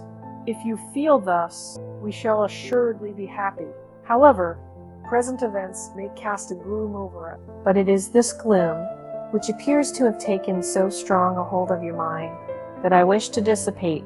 Tell me therefore whether you object to an immediate solemnization of the marriage. We have been unfortunate, and recent events have drawn us from that everyday tranquility befitting my years and infirmities. You are younger, yet I do not suppose, possessed as you are of a competent fortune, that an early marriage would at all interfere with any future plans of honor and utility that you may have formed. Do not suppose, however, that I wish to dictate happiness to you, or that a delay on your part would cause me any serious uneasiness. Interpret my words with candor, and answer me, I conjure you, with confidence and sincerity.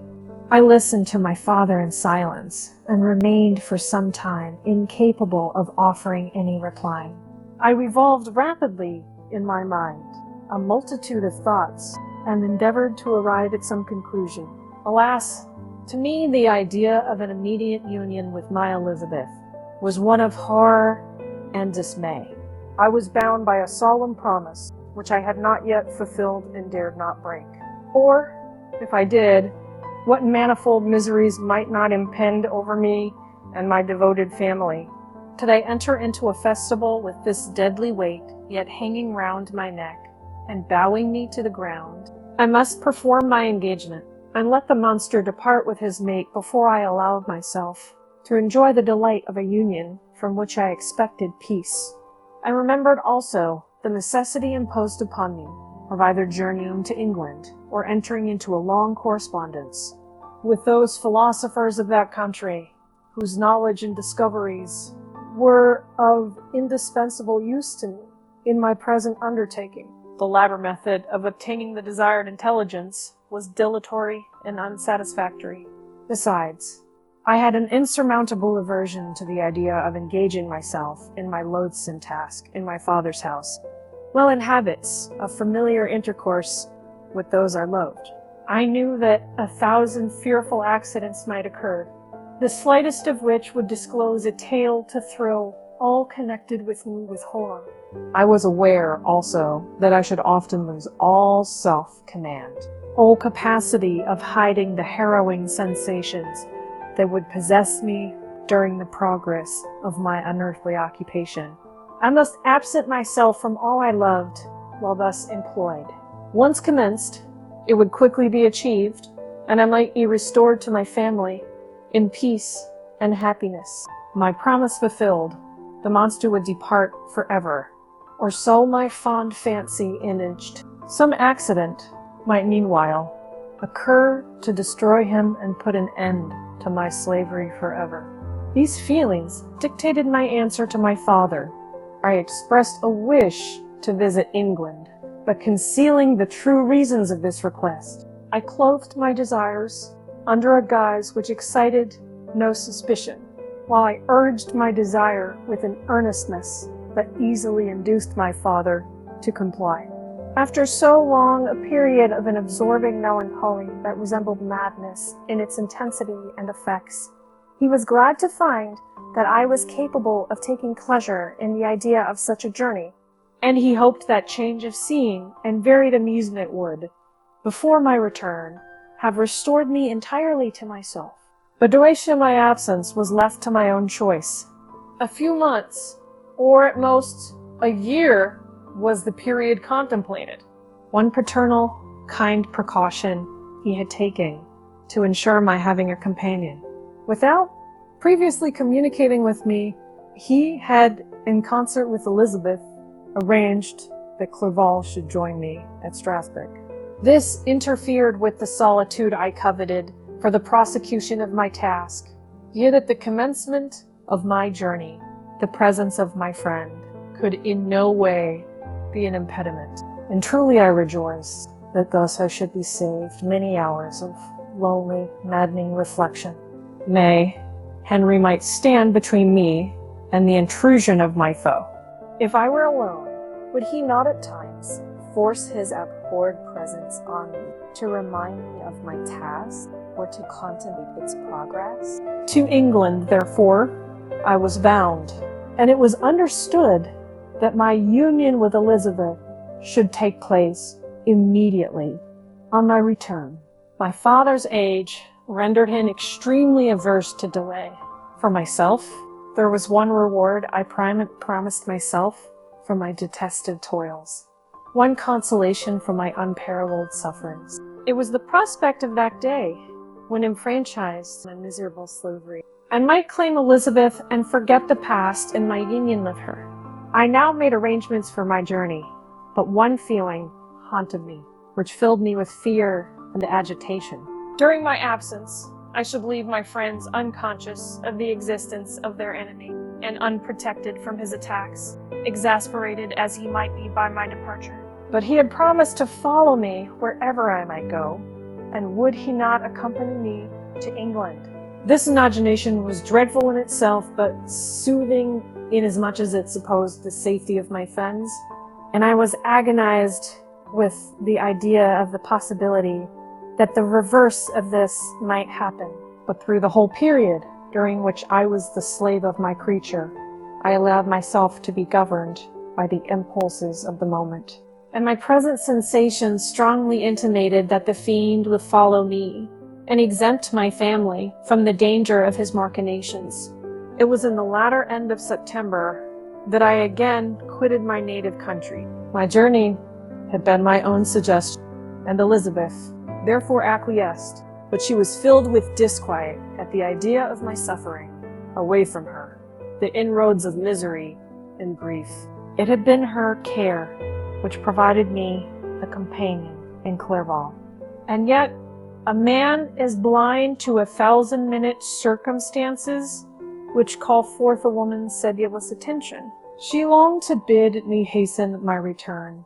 1,000 conflicting emotions rendered her mute as she bade me a tearful, silent farewell. I threw myself into the carriage that was to convey me away, hardly knowing whither I was going and careless of what was passing around. I remembered only, and it was with a bitter anguish that I reflected on it, to order that my chemical instruments should be packed to go with me.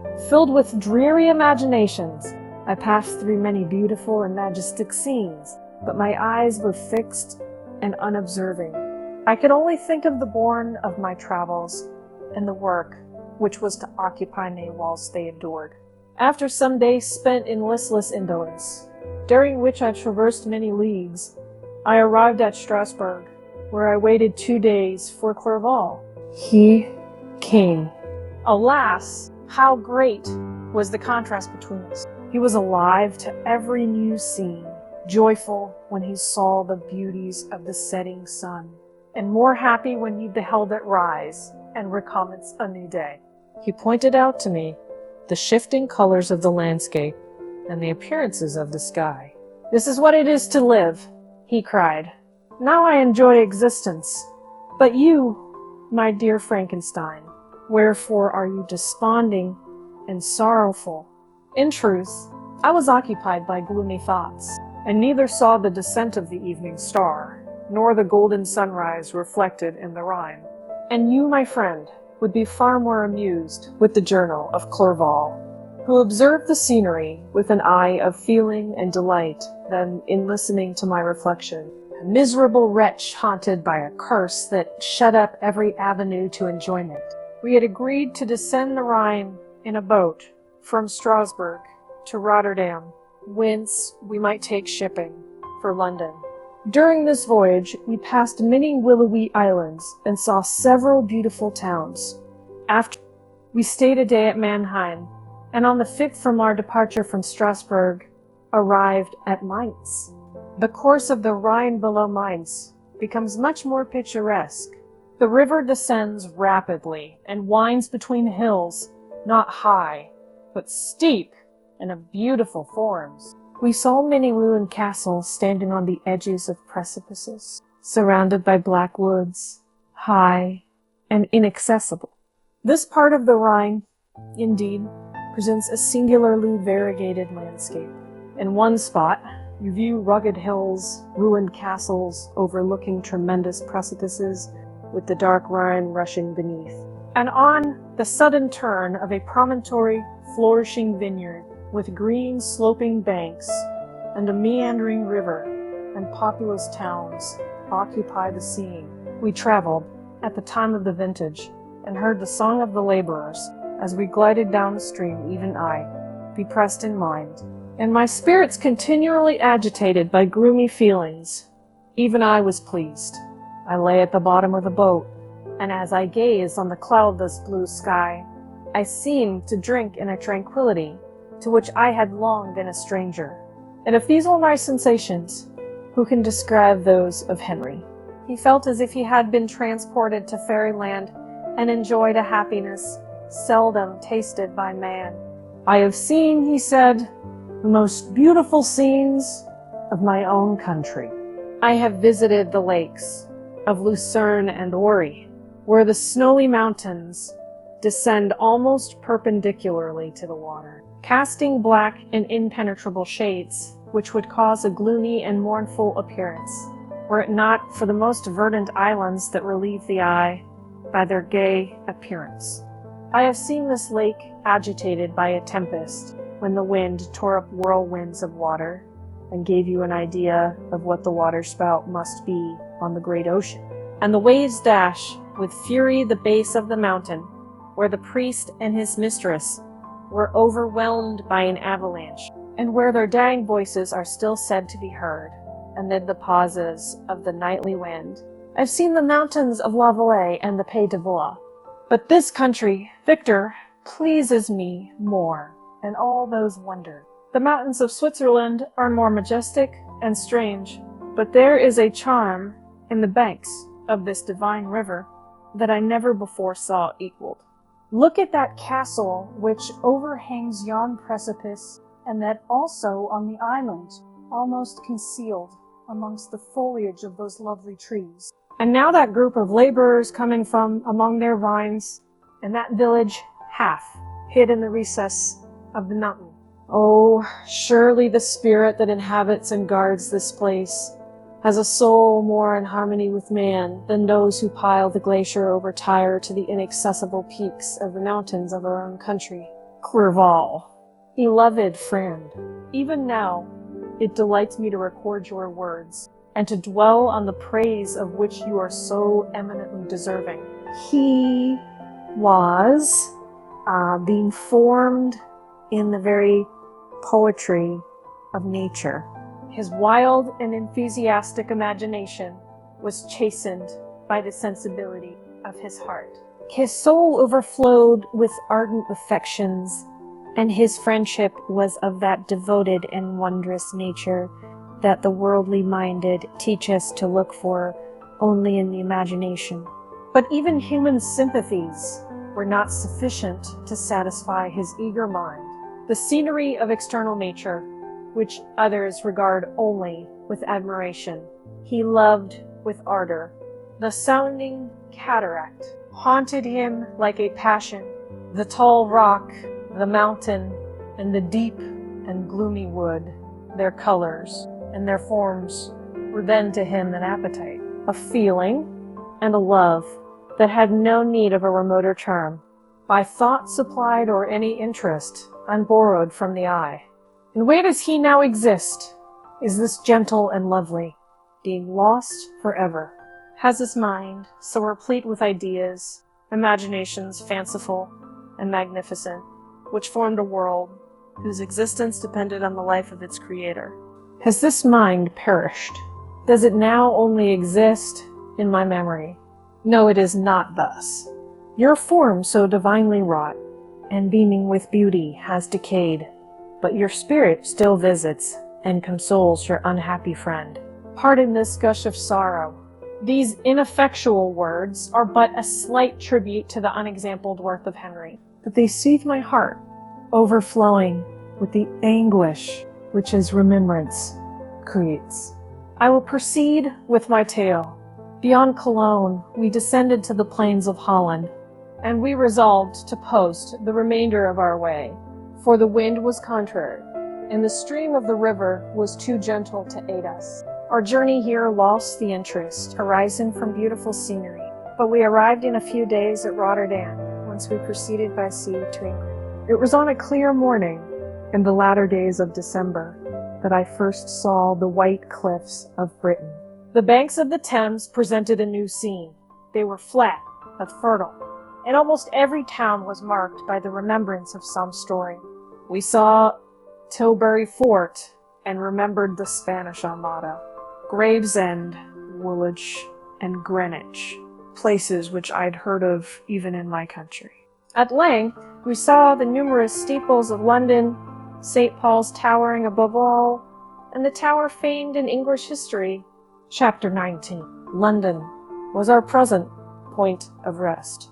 We determined to remain several months in this wonderful and celebrated city.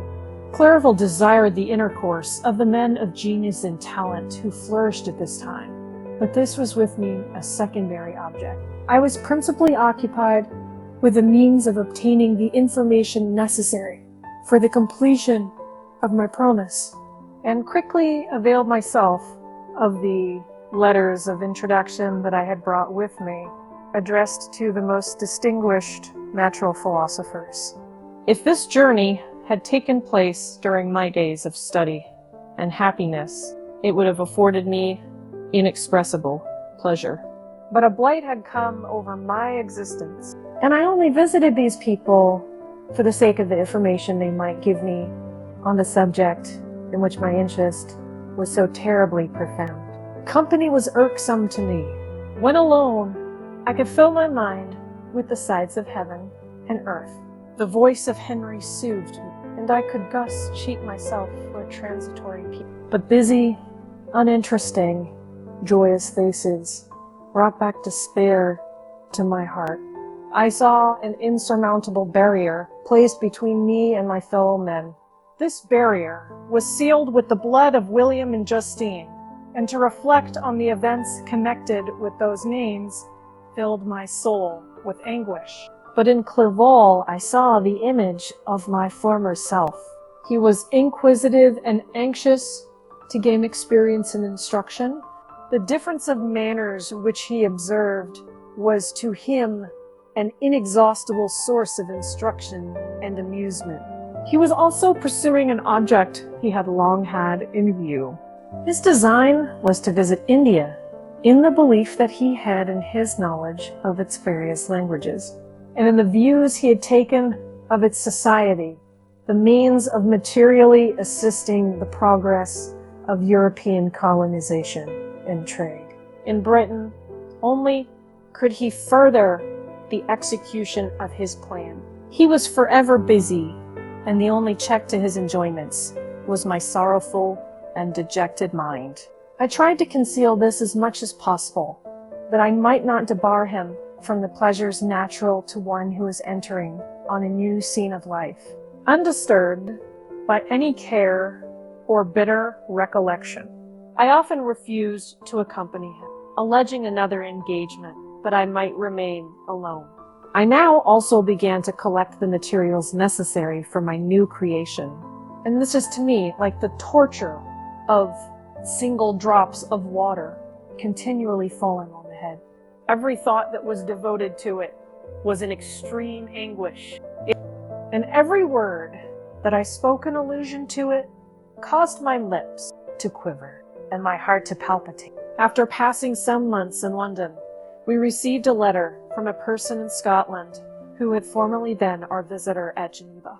He mentioned the beauties of his native country and asked us if those were not sufficient allurements to induce us to prolong our journey as far north as Perth, where he resided. Clerval eagerly desired to accept this invitation, and I, although I abhorred society, wished to view again mountains and streams and all the wondrous works with which nature adorns her chosen dwelling places. We had arrived in England at the beginning of October, and it was now February. We accordingly determined to commence our journey towards the north at the expiration of another month. In this expedition, we did not intend to follow the great road to Edinburgh, but to visit Windsor, Oxford, Matlock, and the Cumberland Lakes, resolving to arrive at the completion of this tour about the end of July. I packed up my chemical instruments and the materials I had collected, resolving to finish my labors in some obscure nook in the northern highlands of Scotland. We quitted London on the 27th of March and remained a few days at Windsor, rambling in its beautiful forest. This was a new scene to us mountaineers. The majestic oaks, the quantity of game, and the herds of stately deer were all novelties to us. From thence, we proceeded to Oxford. As we entered the city, our minds were filled with the remembrance of the events that had been transacted there more than a century and a half before. It was here that Charles had collected his forces. This city had remained faithful to him after the whole nation had forsaken his cause to join the standard of Parliament and liberty.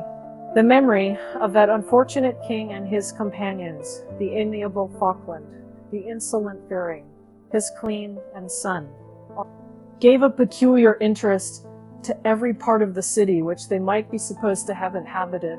The spirit of elder days found a dwelling here, and we delighted to trace its footsteps. If these feelings had not found an imaginary gratification, the appearance of the city had yet in itself sufficient beauty to obtain our admiration. The colleges are ancient and picturesque. The streets are almost magnificent, and the lovely Isis, which flows beside it through meadows of exquisite verdure, is spread forth into a placid expanse of waters, which reflects its majestic assemblage of towers and spires and domes embosomed among aged trees. I enjoyed this scene, and yet my enjoyment was embittered both by the memory of the past and the anticipation of the future. I was formed for peaceful happiness. During my youthful days, discontent never visited my mind, and if I was ever overcome by ennui, the sight of what is beautiful in nature, or the study of what is excellent and sublime in the productions of man, could always interest my heart and communicate elasticity to my spirits. But I am a blasted tree. The bolt has entered my soul, and I felt then that I should survive to exhibit what I shall soon cease to be, a miserable spectacle of wrecked humanity, pitiable to others and intolerable to myself. We passed a considerable period at Oxford, rambling among its environs and endeavoring to identify every spot which might relate to the most animating epoch of English history. Our little voyages of discovery were often prolonged by the successive objects that presented themselves. We visited the tomb of the illustrious Hampden in the field on which that patriot fell. For a moment my soul was elevated from its debasing and miserable fears to contemplate the divine ideas of liberty and self-sacrifice at which these sites were the monuments and the remembrances. For an instant I dared to shake off my chains and look around me with a free and lofty spirit, but the iron had eaten into my flesh, and I sank again, trembling and hopeless, into my miserable self. We left Oxford with regret and proceeded to Matlock, which was our next place of rest. The country in the neighborhood of this village resembled to a greater degree the scenery of Switzerland, but everything is on a lower scale, and the green hills want the crown of distant white Alps, which always attend on the piney mountains of my native country. We visited the wondrous cave and the little cabinets of natural history, where the curiosities are disposed in the same manner as in the collections at Servox and Chamonix. The latter name made me tremble when pronounced by Henry, and I hastened to quit Matlock, with which that terrible scene was thus associated. From Derby, still journeying northwards, we passed 2 months in Cumberland and Westmoreland. I could now almost fancy myself among the Swiss mountains. The little patches of snow which yet lingered on the northern sides of the mountain, the lakes, and the dashing of the rocky streams were all familiar and dear sights to me. Here also we made some acquaintances, who almost contrived to cheat me into happiness. The delight of Clerval was proportionably greater than mine. His mind expanded in the company of men of talent, and he found in his own nature greater capacities and resources than he could have imagined himself to have possessed, while he associated with his inferiors. "I could pass my life here," said he to me, "and among these mountains I should scarcely regret Switzerland and the Rhine." But he found that a traveler's life is one that includes much pain amidst its enjoyments. His feelings are forever on the stretch, and when he begins to sink into repose, he finds himself obliged to quit that on which he rests in pleasure for something new, which again engages his attention, and which also he forsakes for other novelties. We had scarcely visited the various lakes of Cumberland and Westmoreland, and conceived an affection for some of the inhabitants, when the period of our appointment with our Scotch friend approached, and we left them to travel on. For my own part, I was not sorry. I had now neglected my promise for some time, and I feared the effects of the demon's disappointment. He might remain in Switzerland and wreak his vengeance on my relatives. This idea pursued me and tormented me at every moment from which I might otherwise have snatched repose and peace. I waited for my letters with feverish impatience. If they were delayed, I was miserable and overcome by 1,000 fears. And when they arrived and I saw the superscription of Elizabeth or my father, I hardly dared to read and ascertain my fate. Sometimes I thought that the fiend followed me and might expedite my remissness by murdering my companion. When these thoughts possessed me, I would not quit Henry for a moment, but followed him as his shadow, to protect him from the fancied rage of his destroyer. I felt as if I had committed some great crime, the consciousness of which haunted me. I was guiltless that I had indeed drawn down a horrible curse upon my head as mortal as that of crime. I visited Edinburgh with languid eyes in mind, and yet that city might have interested the most unfortunate being. Clerval did not like it so well as Oxford, for the antiquity of the latter city was more pleasing to him. But the beauty and regularity of the new town of Edinburgh, its romantic castle and its environs, the most delightful in the world, Arthur's Seat, St. Bernard's Well, and the Pentland Hills compensated him for the change and filled him with cheerfulness and admiration. But I was impatient to arrive at the termination of my journey. We left Edinburgh in a week, passing through Cooper, St. Andrews, and along the banks of the Tay to Perth, where our friend expected us. But I was in no mood to laugh and talk with strangers, or enter into their feelings or plans with the good humor expected from a guest. And accordingly, I told Clerval that I wished to make the tour of Scotland alone. "Do you?" said I. "Enjoy yourself, and let this be our rendezvous. I may be absent a month or two, but do not interfere with my motions. I entreat you. Leave me to peace and solitude for a short time. And when I return, I hope it'll be with a lighter heart, more congenial to your own temper." Henry wished to dissuade me, but seeing me bent on this plan, ceased to remonstrate. He entreated me to write often.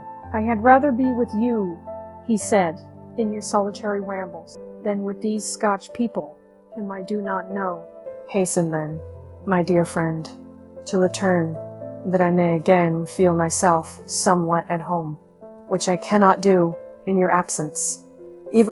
Having parted from my friend, I determined to visit some remote spot of Scotland and finish my work in solitude. I did not doubt but that the monster followed me and would discover himself to me when I should have finished, that he might receive his companion. With this resolution, I traversed the northern highlands and fixed on one of the remotest of the Orkneys as the scene of my labors.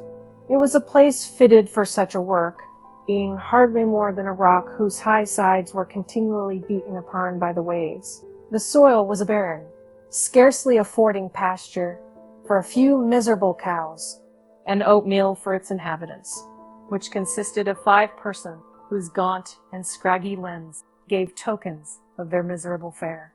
Because vegetables and bread, when they indulged in such luxuries, and even fresh water was to be procured from the mainland, which was about 5 miles distant. On the whole island there were but 3 miserable huts, and one of these was vacant when I arrived. This I hired. It contained but 2 rooms, and these exhibited all the squalidness of the most miserable penury. The thatch had fallen in, the walls were unplastered, and the door was off its hinges. I ordered it to be repaired, bought some furniture, and took possession. An incident which would doubtless have occasioned some surprise, had not all the senses of the cottagers been benumbed by want and squalid poverty. As it was, I lived ungazed at, and unmolested, hardly thanked for the pittance of food and clothes which I gave so much to suffering blunt even the coarsest sensations of men. In this retreat I devoted the morning to labor, but in the evening, when the weather permitted, I walked on the stony beach of the sea to listen to the waves as they roared and dashed at my feet. It was a monotonous, yet ever-changing scene. I thought of Switzerland. It was far different from this desolate and appalling landscape. Its hills are covered with vines, and its cottages are scattered thickly in the plains. Its fair lakes reflect the blue and gentle sky, and when troubled by the winds, their tumult is but as the play of a lively infant when compared to the roarings of the giant ocean. In this manner, I distributed my occupations when I first arrived, but as I proceeded in my labor, it became every day more horrible and irksome to me. Sometimes I could not prevail on myself to enter my laboratory for several days, and at other times I toiled day and night in order to complete my work. It was, indeed, a filthy process in which I was engaged. During my first experiment, a kind of enthusiastic frenzy had blinded me to the horror of my employment. My mind was intently fixed on the consummation of my labor, and my eyes were shut to the horror of my proceedings. But now I went to it in cold blood, and my heart often sickened at the work of my hands. Thus situated, employed in the most detestable occupation, immersed in a solitude where nothing could for an instant call my attention from the actual scene in which I was engaged, my spirits became unequal. I grew restless and nervous. Every moment I feared to meet my persecutor. Sometimes I sat with my eyes fixed on the ground, fearing to raise them lest they should encounter the object which I so much dreaded to behold. I feared to wander from the sight of my fellow creatures, lest when alone he should come to claim his companion. In the meantime, I worked on, and my labor was already considerably advanced. I looked towards its completion with a tremulous and eager hope, which I dared not trust myself to question, but which was intermixed with obscure forebodings of evil that made my heart sicken in my bosom.